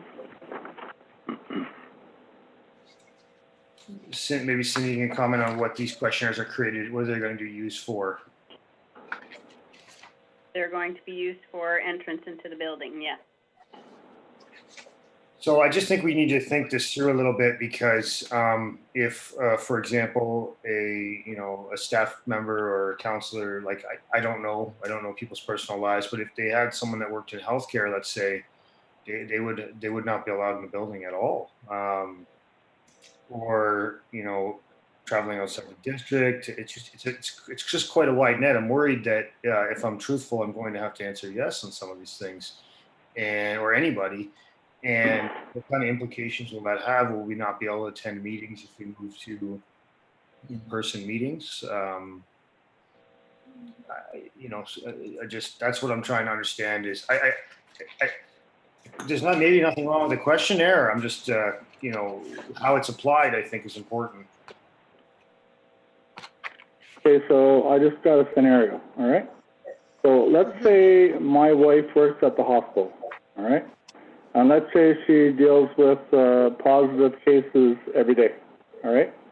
And then she comes home at night, okay? And then we eat together, sleep together, whatever. You feel comfortable in me coming to a council meeting and sitting 2 feet away from you? I think we should No, social do 6 distancing. feet. Maybe you'd have to wear a mask, but I would not feel comfortable refusing you access to a council meeting. So, maybe you stay online. I'm just saying, I think we have to think through how this is going to be used and what repercussions that's going to have, especially for staff. I mean, it's a very wide category is what I'm thinking. We may have staff members that can't come to work. Yeah, you might. Yeah. All over Ontario. Yeah. And Quebec, and Alberta, Manitoba, BC, everywhere. Yeah, I mean, if you look at these guidelines, I mean, play dates, like my child, have a child, like for anybody with a child, there was an article on the health website about how detrimental to children not to be playing with other children. So, I mean, if we're going to be truthful, these are very wide questionnaires, and it's really going to really be difficult to get people to be able to show up.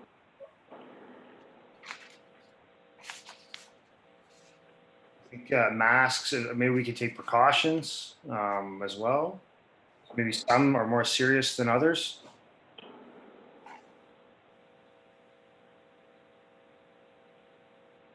can we tweak this a little bit, Cindy? Yep. What was that I- I- question, please? Could we customize it a little bit as far as the district? I find that's very ambiguous. I'm always going to practice social distance, always. And then for the first question, it has to be cough or fever. It should be COVID symptoms, COVID-19 symptoms. Yeah, true that.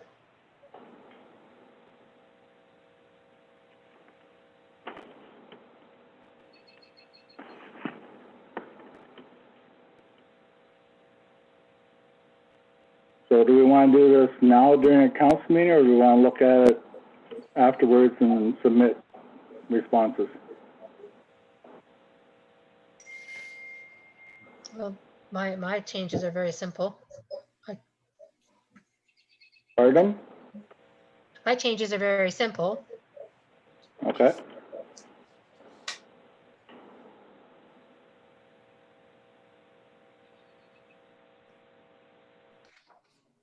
Did it give an explanation of what a district is?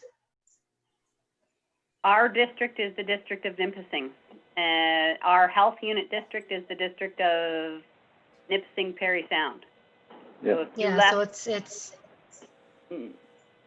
but the whole point of this is, if you left the district and you went to downtown Toronto, or you went to Windsor, which is still in phase 1, and then you come Right. back and sat beside somebody in a council meeting and infected them because you were asymptomatic and didn't know anything about, that you were sick or anything like that, that it's trying to protect people.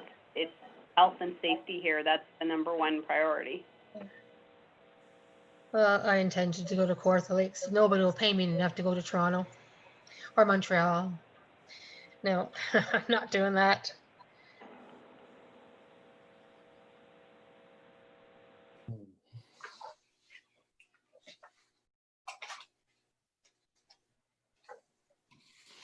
But we can implement having masks and gloves and social distancing.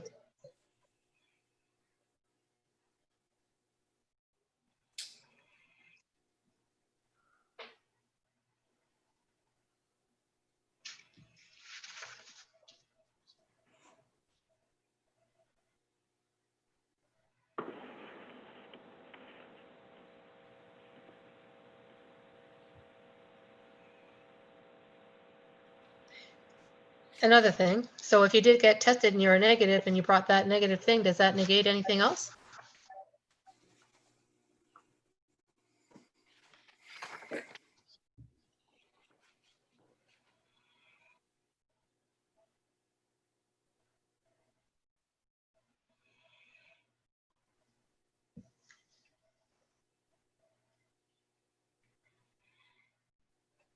Is that question directed to me?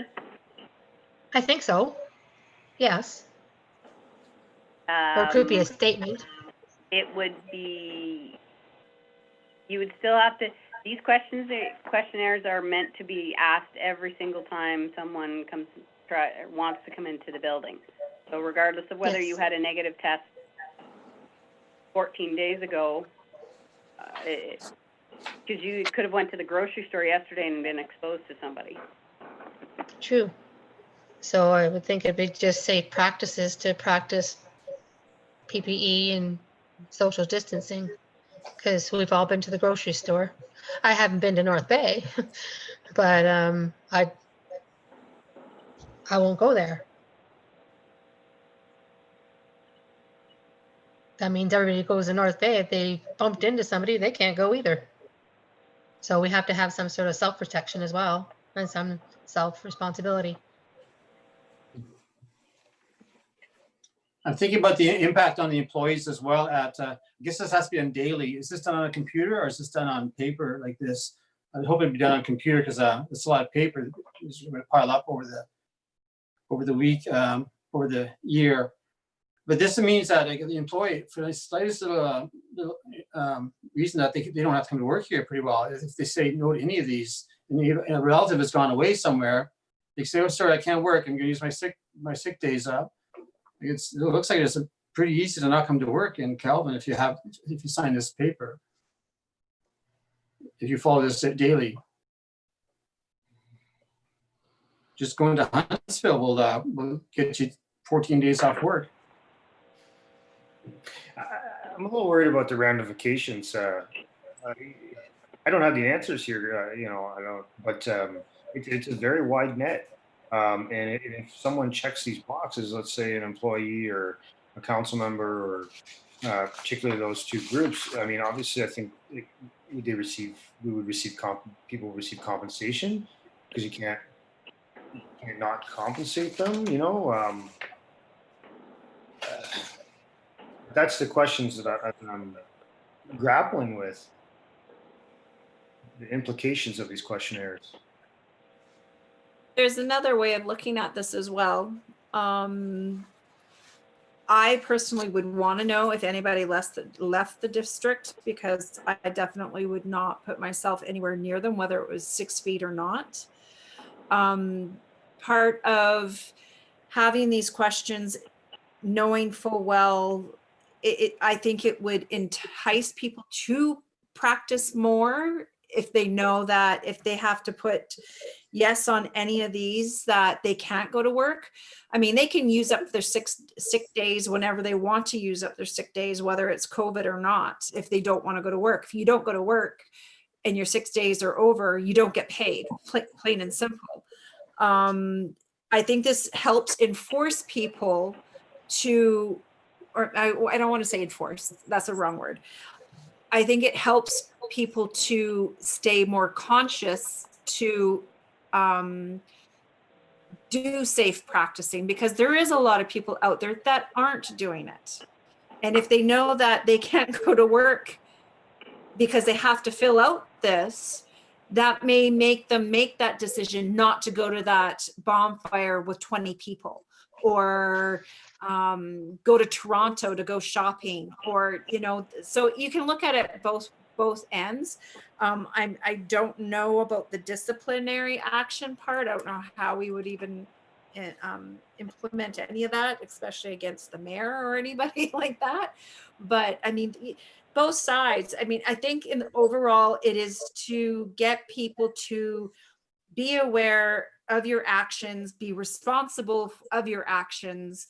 And the only way this is going to go away is if we all properly self-isolate and not do these things. So I understand what you're saying. I understand, but I have to go to, so it's a good thing it's gonna be a month before I see you guys again, so that's fine. I'm still going tomorrow. Still going to see my dying 86-year-old father-in-law and closing up his house. I'm not gonna stop that. He's not in Toronto. He's in Kawartha Lakes. He's in Peterborough, well, outside of Peterborough. He lives in the country, Pontypool. So I'm not gonna hug and kiss him. I never did in the past. But say I did that in the last 14 days and I was stringent in my rules, like I have, still haven't hugged my son. No haven't disrespect, hugged my son. You know how I feel about that. Pardon me? No, in no disrespect at all, Heather, but you did say earlier that you think you might have the flu. You had to have gotten Right that now, yeah. somehow. So you've been exposed I do have somehow. So my daughter does go out to work, and they put all Okay. these tests in her. She has to fill out an app. She works for Canada Post. So before she goes to work every day, she fills out, have you been outside the country? Do you have a fever? And then she actually answered today, do you feel well? No, she didn't feel well because she threw up last night.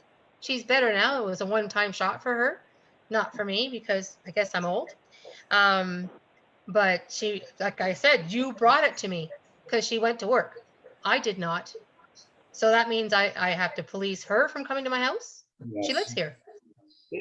This is where I'm really struggling, because you're talking about personal responsibility. A lot of us are talking about personal responsibility, but this is talking about your household. And I don't control other adults in my household, right?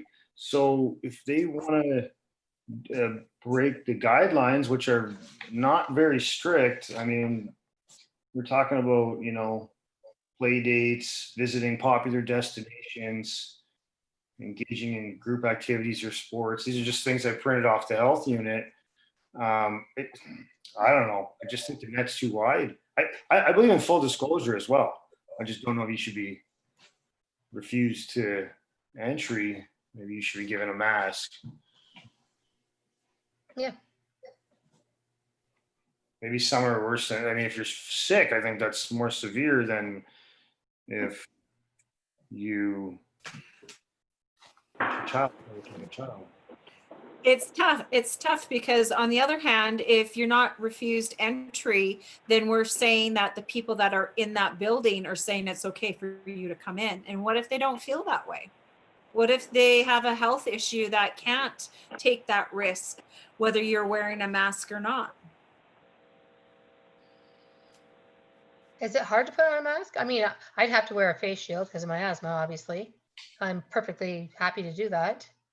I'm perfectly happy. But it's not 'cause just, our I desks mean, are- it's not just a mask. Yeah, it's not just a mask though. I mean, it's, you know, it's, you're going to come in a hazmat suit too.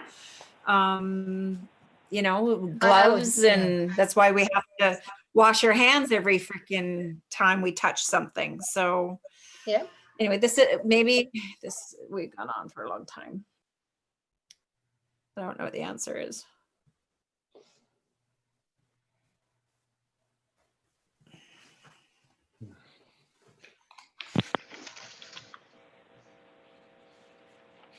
Panel? Well, I don't see any questions on here that are out of line. My thought is that if there's any chance of you infecting someone, then you should not take that chance. There's always I agree. If there's any chance Yeah. of me being infected, I am not going to take that chance.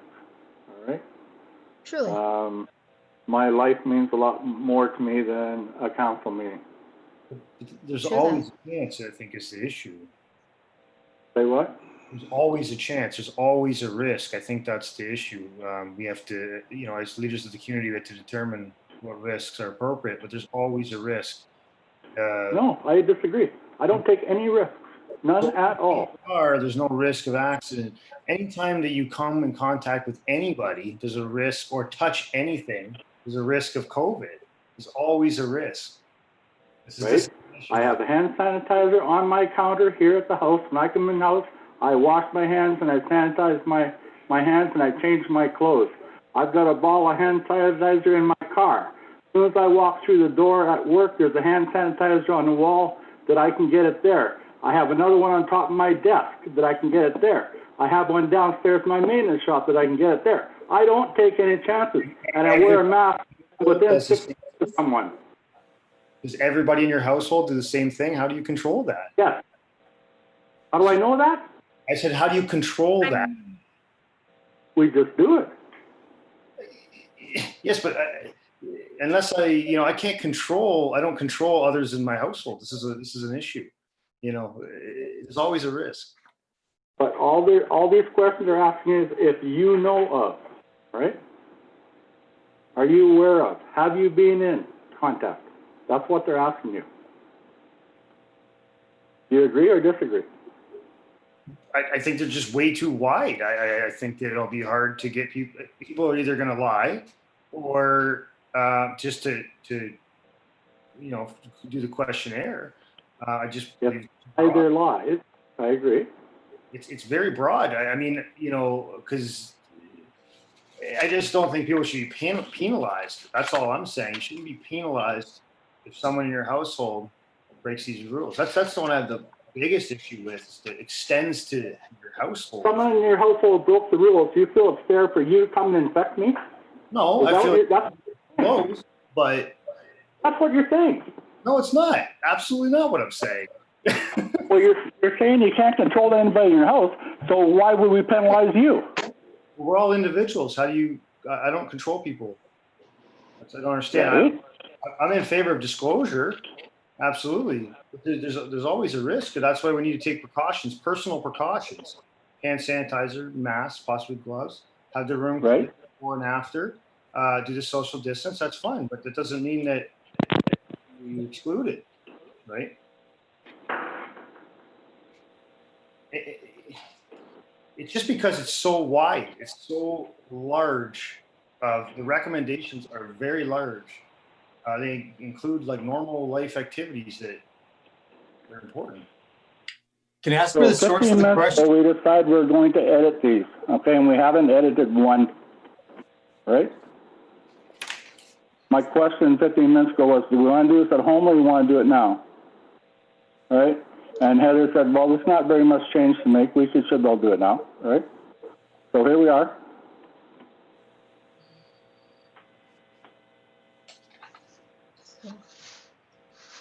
I What would changes do you want to change see number to question one? Coffee Sandy? heater. Excuse me? Would you like to see any changes What to did you- question one? And if so, what are they? On the council don't member want- one. I don't want to see any, no, I don't want to see any changes at all. I'm fine with the way it is.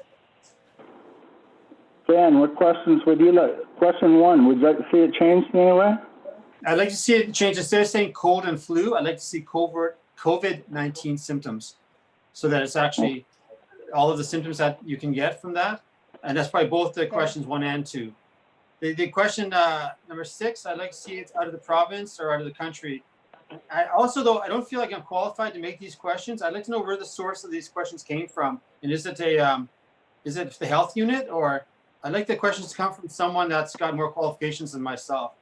I really don't feel like I'm qualified to make these changes, but I'm looking at the implications of them, and it's like, yeah, I mean, out of the district, you can't go to Sudbury, can't go to, I'm just wondering if it's where these questions came from. And I'm also thinking of our employees, that will they be able to come to work without, let's say, because of this. This is the reason that you won't be able to come to work because of the one little item in here. Just I think number 10 is pretty vague. It's like, yeah. So I don't feel qualified to make the changes. Maybe we can defer it to next week. But can I get an answer on where the source of the questions came from? Are they from the health unit, or do we have questions that come from the health unit? For example, I would trust the health unit on this type of issue. Cindy, do you know where they came from? Questions came from, the questionnaires were made by E4M, which is our integrity commissioner. That's the logo at the top of the page on the right-hand side. They took an amalgamation of a multitude of health unit questions that they amalgamated from, as well as from the province, so public health, as well as Health Canada. So the questionnaires themselves were made up by E4M, which is our integrity commissioner, and the source of the questions came from public health units from the north, the Public Health Unit of Ontario, and Health Canada.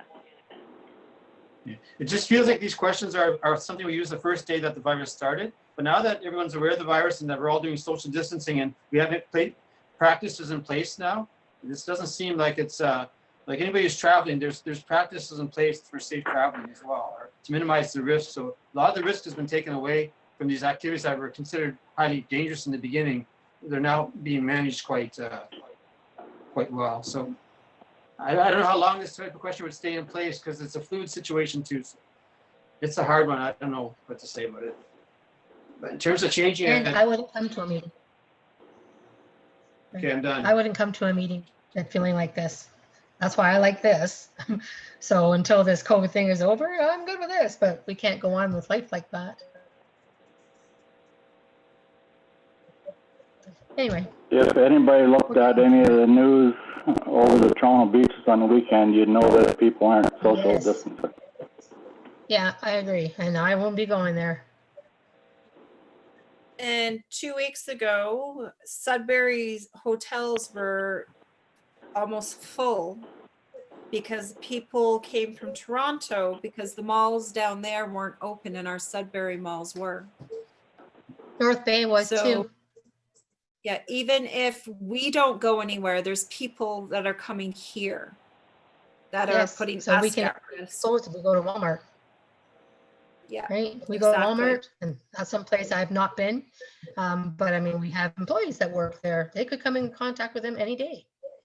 Get gas, do everything right. Not enough. Not everybody is taking this serious. A lot of people are, I but am. not everybody. I know. Believe me, I know you are. I haven't seen you. I am. Yeah.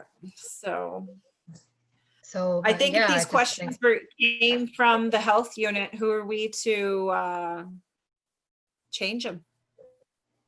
well, the COVID-19, I think that's very accurate and If reasonable. people are going to lie, they're going to lie, period. At least if they're honest, we'll know. At least we're given the opportunity to make the choice of whether or not we want to sit next to that person who went to Sudbury that day. True that. I mean, I would hope to think that people so- in this day are going to be honest. I don't want to walk around with this idea that they're, people are going to be liars and put people at risk and who can potentially die, because my whole house, but Wayne could die if we I caught this. understand. So yeah, I this understand. is a You know, very- I understand this, and I know it's very serious, but I wonder how accurate we are being. So I just think across the board, we should practice all social distancing. We should wear masks. We should wear gloves until this is over.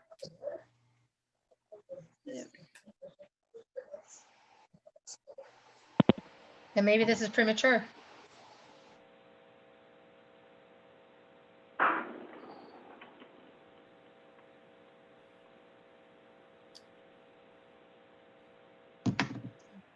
I don't think the employee one is premature.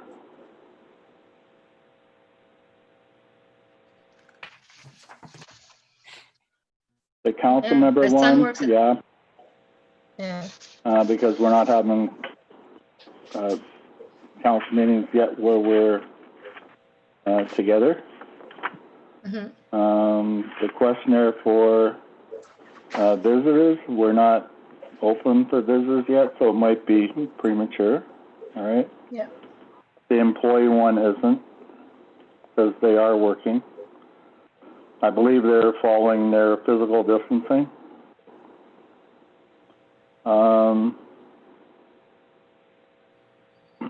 I'd like to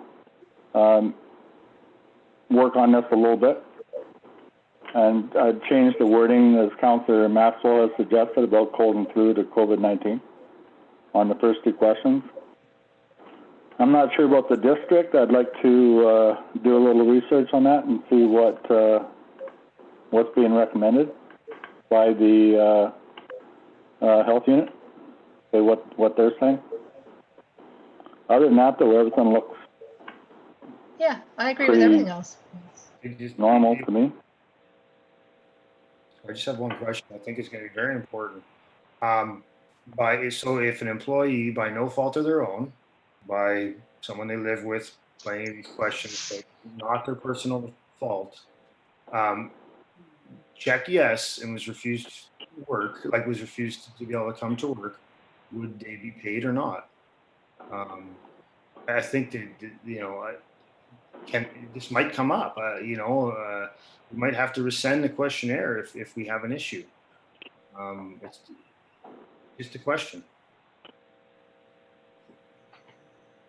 Okay. I believe there's still coverage by the government. If you are positive, if you do test positive, I don't know. I think it was just extended last week. Yeah, for another 4 weeks. So do we defer this?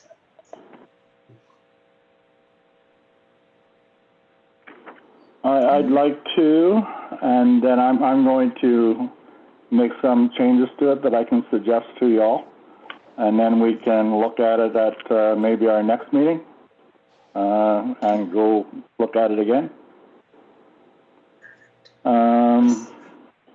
Because obviously we can't, we don't agree with it the way it is.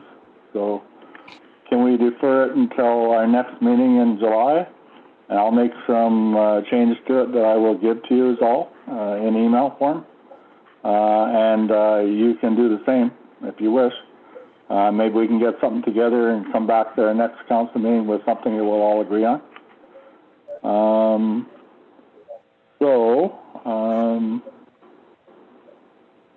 I'd like to defer this to our next meeting in July. So I need a vote to do that. Councillor Cross, do you agree? Yay or nay? Yay. Councillor Maxwell? Yes. Councillor Olmsted? Yes, please. Councillor Grant? Yes. I agree as well, thank you. This resolution's been deferred till July 14th meeting.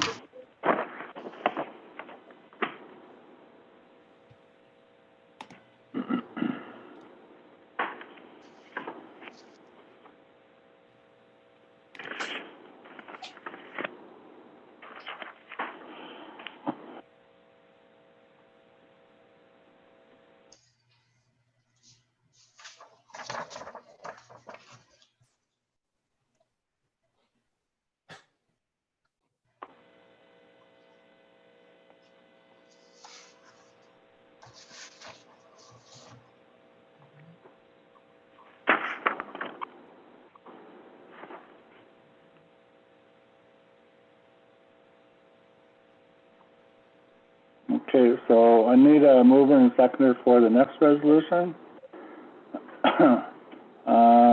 Last one, so Sandy, can you move this one, please? Yes.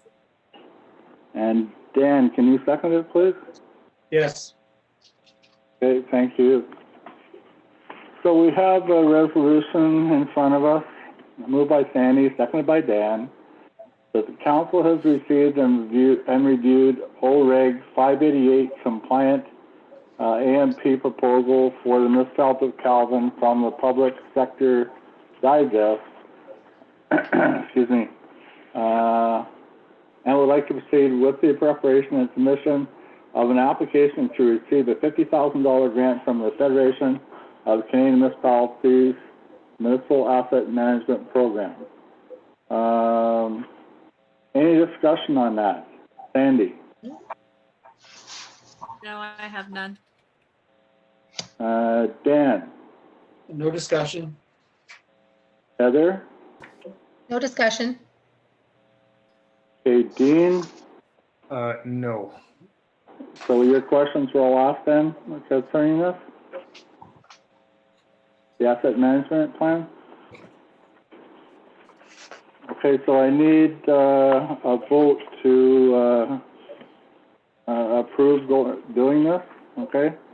So Sandy, you vote yes or no? Yay or nay? Yay. Yay. Councillor Maxwell, you vote yay or nay? Yes. Councillor Olmsted, yay or nay? Yay. Thank you. And Councillor Grant? I vote yay. Thank you. I vote yay as well. So then this resolution is carried. Thank you. Mayor Panel, I Yes, have sir. to leave the meeting for 2 minutes. Is there a possibility of maybe having a small break right now, or? Sure. Is that Okay, so it's 9:03, so let's take till 10 after. Would that work? 5 minutes? Perfect, thank you. Perfect. Okay. Okay, see you at 9:10. All right. Thank you.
Missing a good concert Dean, that was tonight. very nice. What concert?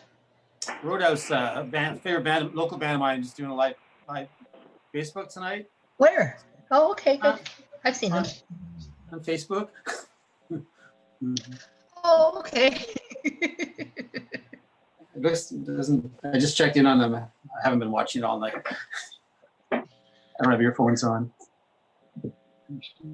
Okay, it's 9:10. Is everybody back? Sandy, you're back. Yeah. I see Dean, I see Dan, I see Heather. Cindy, are you there? I am, thank you. Okay. We'll proceed then. Call the meeting back to order at 9:10. The next on the agenda is information letters. Everybody's had opportunity to look through those. Are there any in there that we need to do any action on? Sandy, do you have any suggestions? There was 2 that I wanted to support. About the long-term homes, that's from Chatham, Kent. I'd like to support those. And,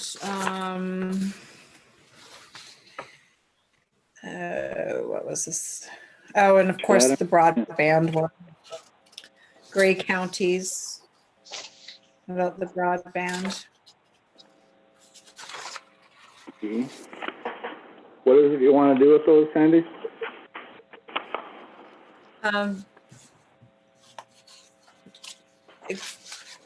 Especially, well, the one about the health care for the homes, definitely we should be supporting that. As Okay. if Cindy could write up a letter of support to go to Doug Ford. That's it. For me, anyway. I agree to that, but it's worth taking note that Chatham can't have a big long-term care home, okay, and they're kind of asking the government to look at them too, right? So that's kind of, they have concern, but their concern is money as well.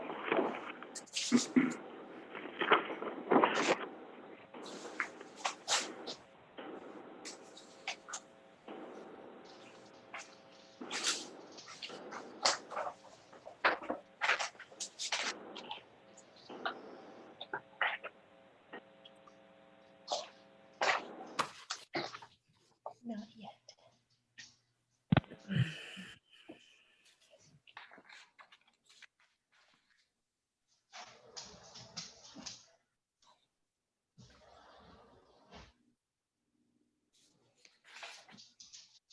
So basically, they're asking for an impartial review, right, of the current best practices in both private and publicly operated homes. So is that what you're suggesting we ask the government to do, Sandy? Yes. The system's broken. What was that? I'm just talking out loud. I'm saying the system is broken all around when it comes to the homes. So any looking at anything is important. So, okay, does everyone want to do that? Does anyone not want to do that? Just think it kind of sounds like maybe we want to write our own letter. Maybe Sandy wants to take the authoring a letter, because Chatham Kent's is Chatham Kent's, and our situation is just a little bit different, a little bit unique. And it's the same with the county. I don't know. They need tweaking, right? I just wonder how much staff time if we wanted to take. So that's my only concern. I do support them both in principle, absolutely. little bit worried about staff time and just want to make sure they're specific to us and our residents.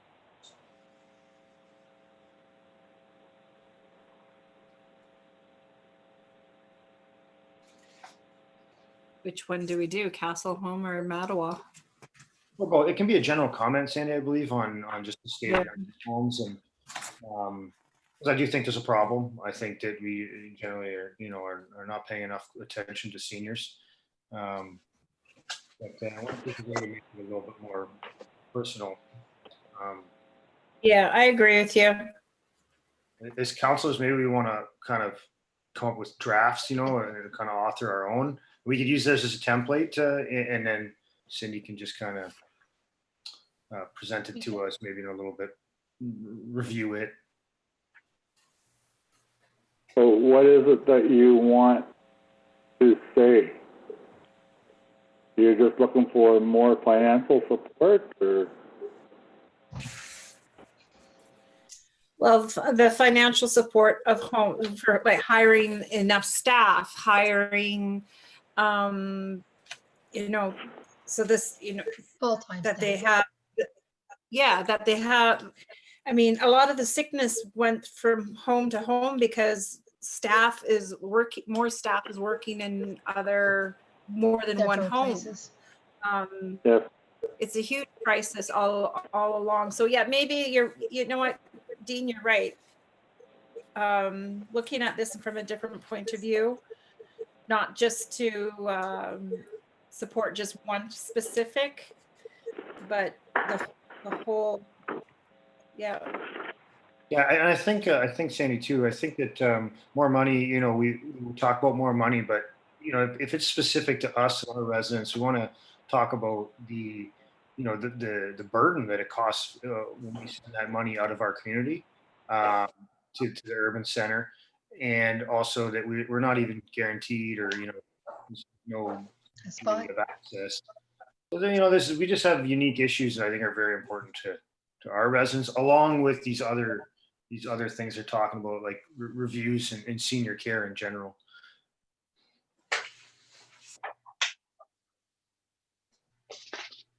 So, I take back my support in that sense of not wanting Cindy to do that. If We'll I- look at this for something different. I think that councilors we can create our own as well as councilors and make them more personalized for our people. Yeah, this is something we feel passionate about individually. That's my suggestion. Is we create one of us wants to create something more specific to us. I think that'll have much more impact. Oh, very good, Dean, you're right. but what is it All you right. want to state, Dean?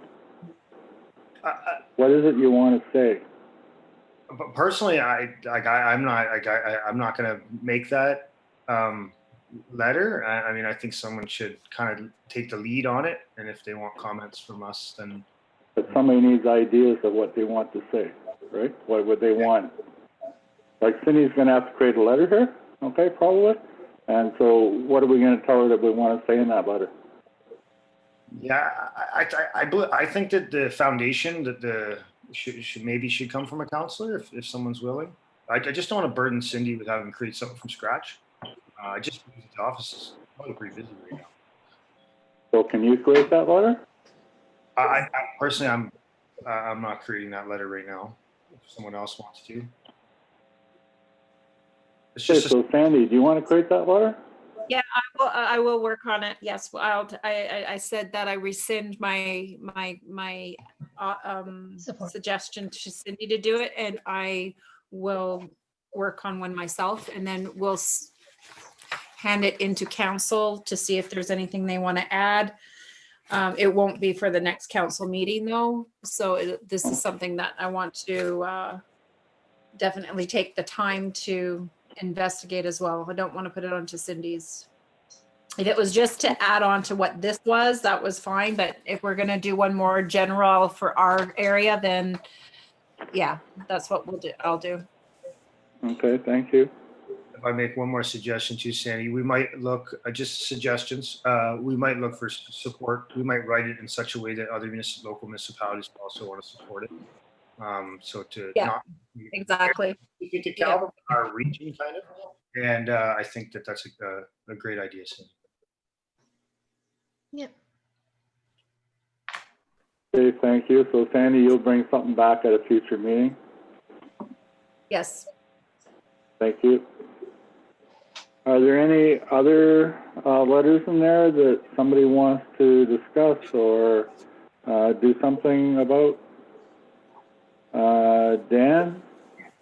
The Bracebridge one, I support that one. Setting up establishing a municipal financial assistance program for municipalities. I kind of like that idea, that the province should be maybe considering the cost. That we're not too bad, I guess, but some municipalities are getting hit pretty hard.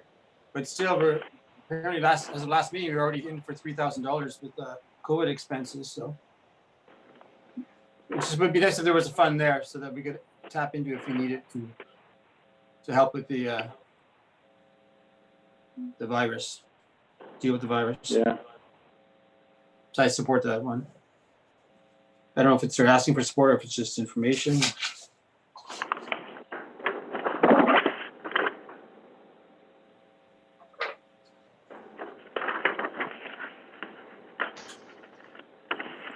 When I read this one, I kind of thought it was like Bracebridge is a bigger municipality than us, and they probably have transit and different things that we don't have. And they were looking for support in that regard, but They got money. They got big properties. They got $10 million Yeah. cottages there. That's what they got. And we have nothing.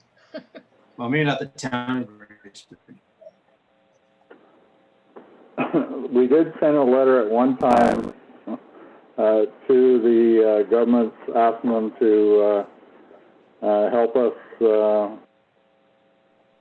help our ratepayers by giving us their taxes so we didn't have to collect them, but haven't heard back on that one. This one here, they're talking about vital municipal services. So we do have municipal services, like we have roads and we have fire. And those roads have to be maintained. This year there's some things that we didn't do for those roads, such as the grass trimming along the edges, and I know there was some ditching being done, but it's not the same ditching we did in other years.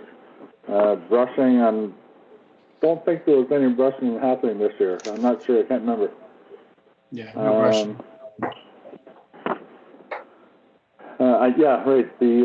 I seen Dean down by the corner brushing. So he did a really good job too.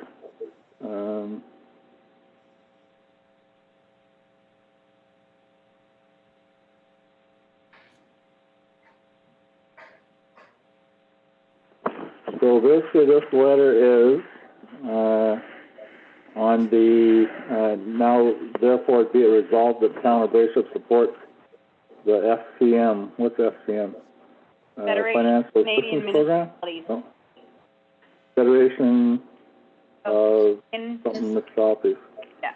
Requested both the federal and provincial governments to establish a municipal finance assistance program to assist the financial impact of the COVID-19 pandemic. So I guess that's what we want to support, right?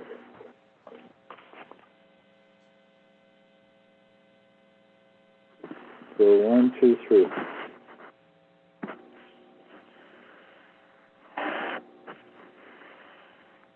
In that letter, there would be the therefore and further, right, that we want to support. Yeah. Dan? Yes. Are you able to do something like that, Cindy? Yes, absolutely. Thank you. Any other letters in there?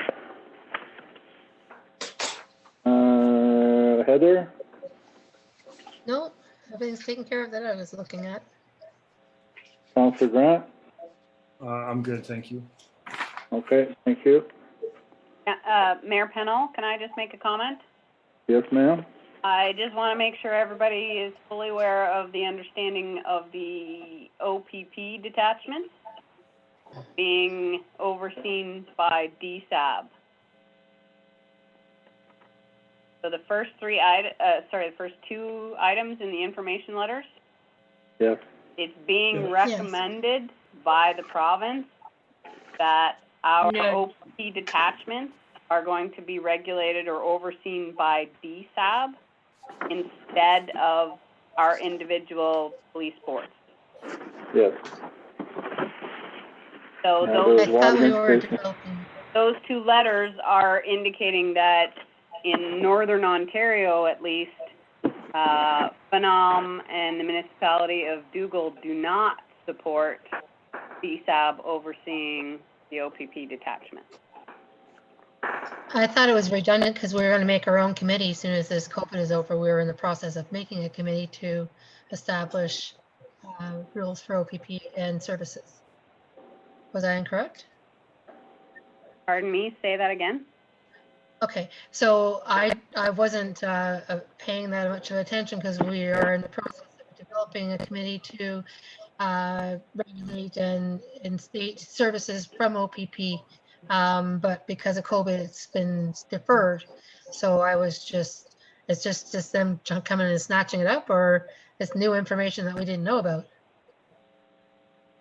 Who Well, was the making committee the, that I think you're referring to is a committee to develop a community safety and well-being plan. yeah. That's Yeah, no. completely different. So right now, No, we have a it was- police services board. We currently don't have a member on it during this term. We previously did. It's on a rotation for the 4 municipalities: Mattawa, Matawan, Papineau, Cameron, and Calvin. And so that police board negotiates the contract with the OPP for the policing specific for our area. Whereas Yeah, what's and we're being going to suggested be, by the province is that DSAB take over those types of things. So it'll be on a No. more district, if not bigger,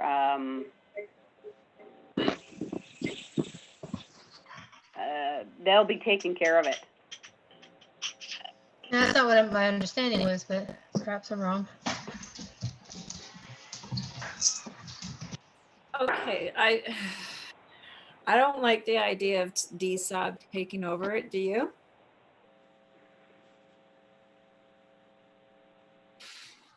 What are you looking at? Sandy? That they're recommending DSAB take over the OPP. Yeah. How would that affect us if they do that? Cindy? Well, there would no longer be a police services board. So it would, like I said, it would be more on a district level. It wouldn't be as personalized. Or like right now, our police board is for our region, our 4 municipalities, whereas DSAB takes care of, I don't even know what the boundaries are for our DSAB, but it would be a more global, more district-wide negotiation, and it wouldn't necessarily be as specific to our needs. And the other concern I would have would be DSAB levies would increase. Also, DSAB, the members of DSAB aren't all governed by OPP. Some of them are city police forces and regional police forces, so they would be making decisions about the OPP for looking after us, okay, when it doesn't apply to them, right? I think we should support and I thank Penny for bringing this up, I think we should support the McDougall resolution that we support Phenom, that the current DSSAB would not be the best solution for overseeing the northern OPP detachments. That's my I recommendation. agree. Yeah, I agree. Sandy, your thoughts on that? I agree. Yeah, no, I totally agree. Councillor Maxwell? I think I do agree, but I'm wondering what the financial implications. We do have to get these services in line with, we were just talking about the fees earlier. The police board fees are up there quite a bit, average of 5% increase a year, 4 or 5. Maybe that's why they're looking at amalgamating the board, but I think the way it is right now, I agree with supporting that, yes. Thank you. Councillor Olmsted? I agree. Support that. Councillor Grant? I'm not in favor of the DSAB handling a whole lot. I think their levies are just climbing, and I'm not sure we're getting results. So I'd be very cautious and would support your recommendation. Okay, so Cindy, can you do something up, please? Resolution that we do not agree that DSSAB will be the best solution for overseeing OPP? Yes, no problem. Thank you.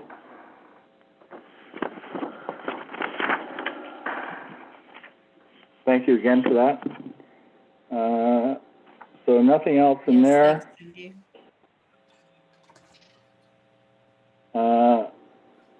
Any old and new business? Cindy? Yes, I just have one thing. Sorry, I have to get my.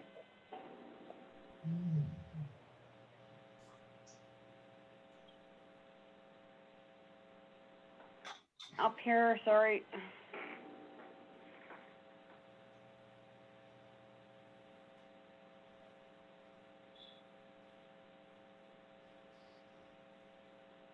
So this came in on Monday, Phenom. They are asking for some images to do a promotional campaign for Northeastern Ontario. I just wanted to let council know that this was available and that they're asking for this. There's an email address here. I can post this somewhere if people are interested. I thought we could also put it out to the public, but I just wanted council's thoughts on that in terms of building a catalog. People would have to be aware of the fact, though, that they essentially are relinquishing, you know, the rights to their photos and videos.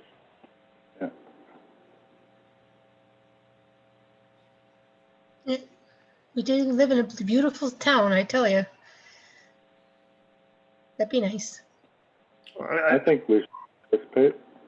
We have some really good photographers in the area, and I think some of us might be good at it too. I think it's well to promote ourselves. Would you agree, Sandy? Oh, definitely. And Councillor Maxwell? Might give, Yeah, I agree. Sorry, Sandy. I was just going to say it would give, you know, something for somebody to do. You know, like, oh, I'm going to get my camera out. Yeah. Promote And Alvin. Councillor Olmsted? Yeah, it's a good idea. And Councillor Grant? Yeah, I think it's a good idea. I think I don't see why it can't go to the public. Okay, so can we post this online, Cindy? I will do so, yep. And like as you mentioned, they'd have to be aware that they were relinquishing their ownership to the photography or to the video. Yes, I have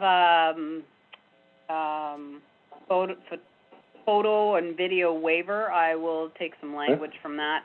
I'll also contact Mr. Bain and see if he has any wording that he would prefer I use, et cetera. So, because it is their campaign, not ours, so I'm just forwarding it on. But yes, I think it's important that the public are aware that, you know, their photos will be used and they won't necessarily have control over them or how they're used, et cetera. Okay, thank you. Anything else, Cindy, old and new? No, that is all I had. Sandy, do you have anything old or new? No, I don't. Dan, would you have anything old or new? Just a question about the landfill. We were discussing how the employment situation there, I guess obviously it's been resolved since there's no report. Couldn't make out anything you said, I'm sorry. Sorry. Yeah. I just had a question on, a couple meetings ago, we inquired about the landfill employment situation there, and they're going to get back to us. I'm just curious if that worked out okay. Jacob, can you comment on that?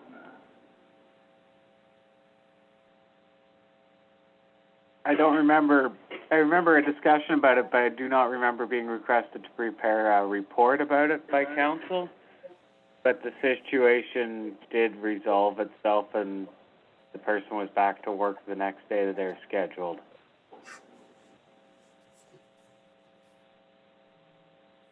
Is that satisfactory, Dan? Yeah, sure. Okay, thank you. Heather, do you have anything old and new?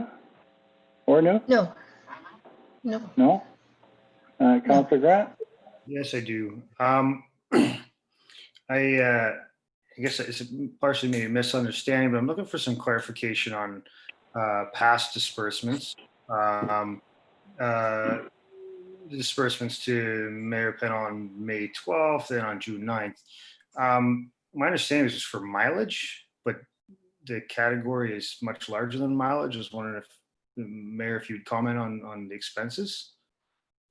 Well, the clerk commented on the category, why it was put in, it was for miscellaneous. It wasn't for mileage, it was for a telephone expense.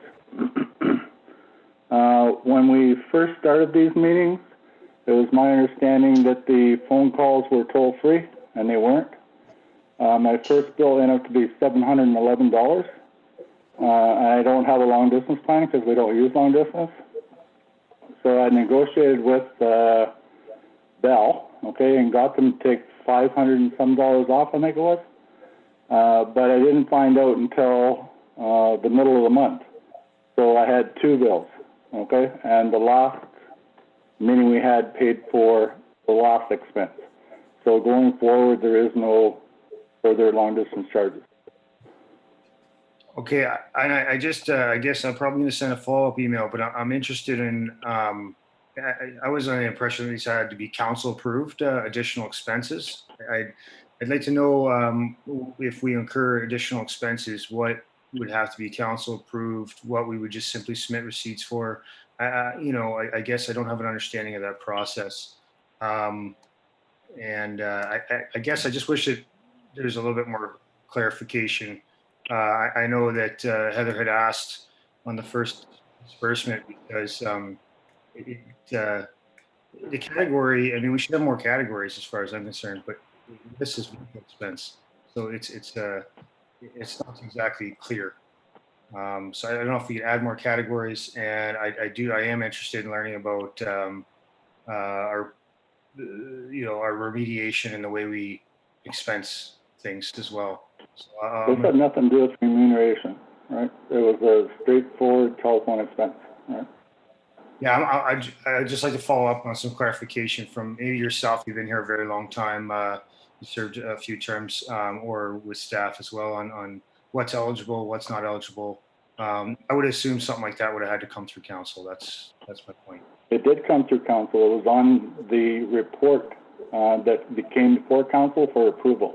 Okay, and the first night, there was no questions on it at all. The second meeting, there was questions. I explained that it was a telephone expense, and it was approved by council. No, that was, I never heard that explanation. There actually was questions the first night as well. No, there was. Actually, Heather Olmsted clearly. Because I had all the bills in front of me ready to explain it, and there was no question asked. All right? There was a question asked. I guess we'll have to dispute that. I wish we had a recording. Well, we'll have to agree to disagree. Right. Anything else, old or new?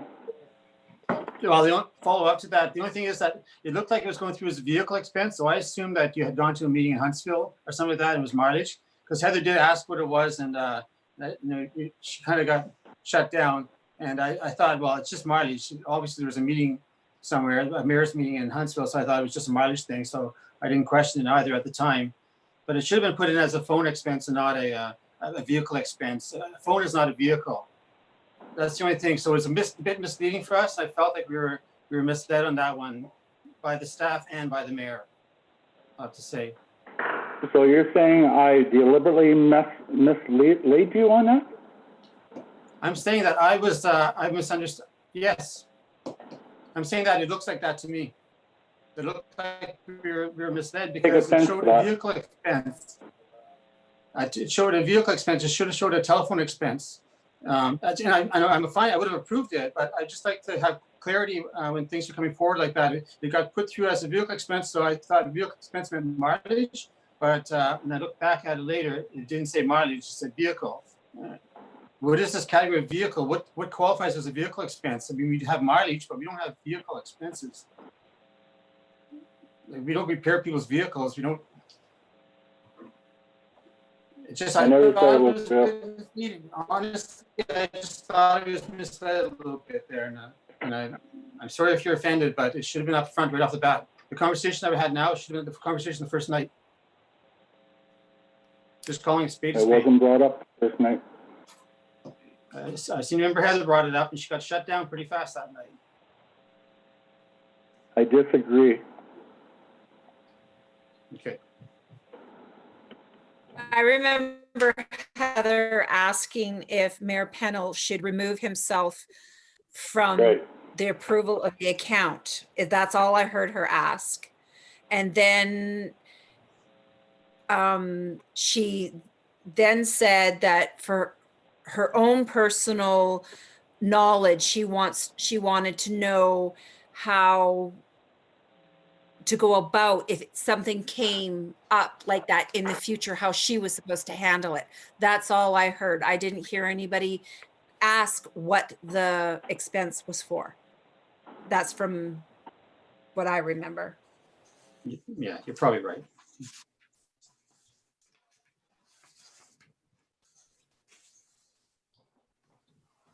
Have any questions you'd like to ask further, Dan? No, but when you do a conflict of interest, you have to leave the meeting because the last, yeah, I mean, you just declared the conflict of interest on the last one, but then you continue to chair the meeting. That's all. I just don't know if that was proper protocol or not. I don't even know if I have to declare a conflict on that. Can you tell me if I have to declare a conflict on that, Cindy? It was a legitimate expense, so technically no. You didn't have to, but you did, so. I just did to make everybody feel more comfortable about it. And so I wasn't involved in the voting. Any other questions, Dan? No, that's it. Any other questions, Heather? No, Councillor Grant? Not at this point. I'd likely have a follow-up email though, because I am clear. I'm definitely confused on what a legitimate expense is. I think just clarification. There's ample time to comment at the first meeting on what these expenses were, and the categories are misleading. So I just think it's something that shouldn't happen again. What was the last thing you said? The categories, like the mileage plus or vehicle expense plus miscellaneous, Right. it's misleading. It's not a good way to describe a cost, especially when it's a cell phone. It's a phone expense. Okay, thank you.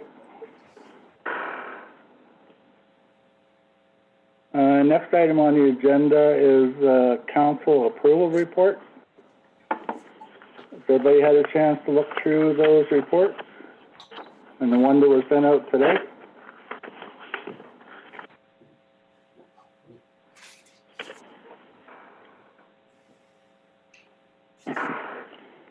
So I need a mover and a seconder for this. Heather, can you move this one? Yes, I can. And Dean, can you second it? Yes. So we have a resolution moved by Heather, seconded by Dean, that the disbursements dated June the 18th, 2020 in the amount of $125,427.64, and for June 23rd in the amount of $14,829.21 be hereby authorized and passed for payment. Any discussion, Sandy? No. Dan? So just for clarification, the vehicle expense claimed in, by Cindy, is that, vehicle expense or is that telephone expense? The $60.75 on the one that was emailed out to us today, the June 23rd. In administration, there's a separate account for vehicle expense. I wouldn't incur a telephone expense because I come to the office to do Okay. council meetings.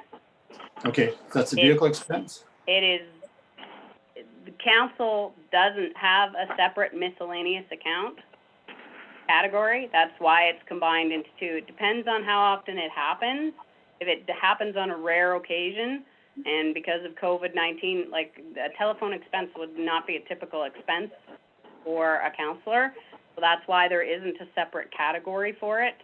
They typically don't also have miscellaneous accounts. But in this particular instance, because of COVID-19, there was a cost incurred. And if you look in the bylaw that we passed, 2020-11, in regards to the protocol and best practices for electronic meetings for the municipality of Calvin, under section scheduling and participation, item number 4, the method of participation may be telephone conference and calling or other technology to facilitate electronic participation.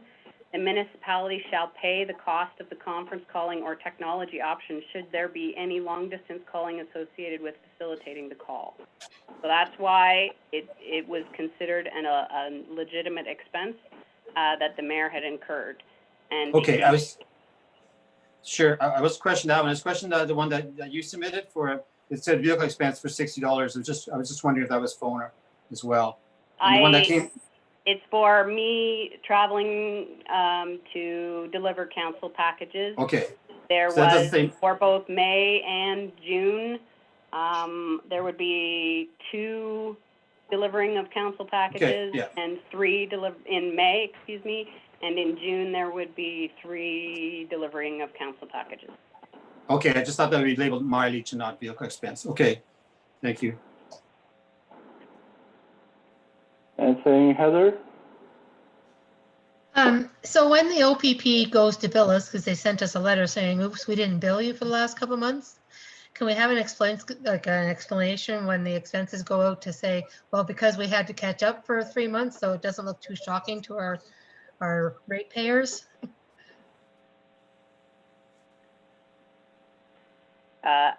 Actually, if you notice, we have been paying on a monthly basis the police board, the town of How Mattawa, come- who looks at it, has been invoicing us on a monthly basis. We've been paying them. Yeah, I don't get the invoices because the invoices are being sent directly to the town of Mattawa because they're the ones that pay the OPP. So that was just more for your information, that okay. there was 2 invoices that were not sent to them, but we have been paying on a monthly basis. That's what I thought. For a while. Yeah, that's what I thought. But like, that's kind of a rude letter. All right. Nope, that's it. Dean, anything? Not on this one, no. Okay. Okay, so pass it around for a vote on the disbursement. So Sandy, do you agree to authorize? Yay or nay? Yay. Counselor Maxwell, Yes. Counselor Olmsted, Yes. and Counselor Grant. Yes. Thank you. This resolution is carried. Mayor Pennell, how did you vote? I voted yea. Sorry. You-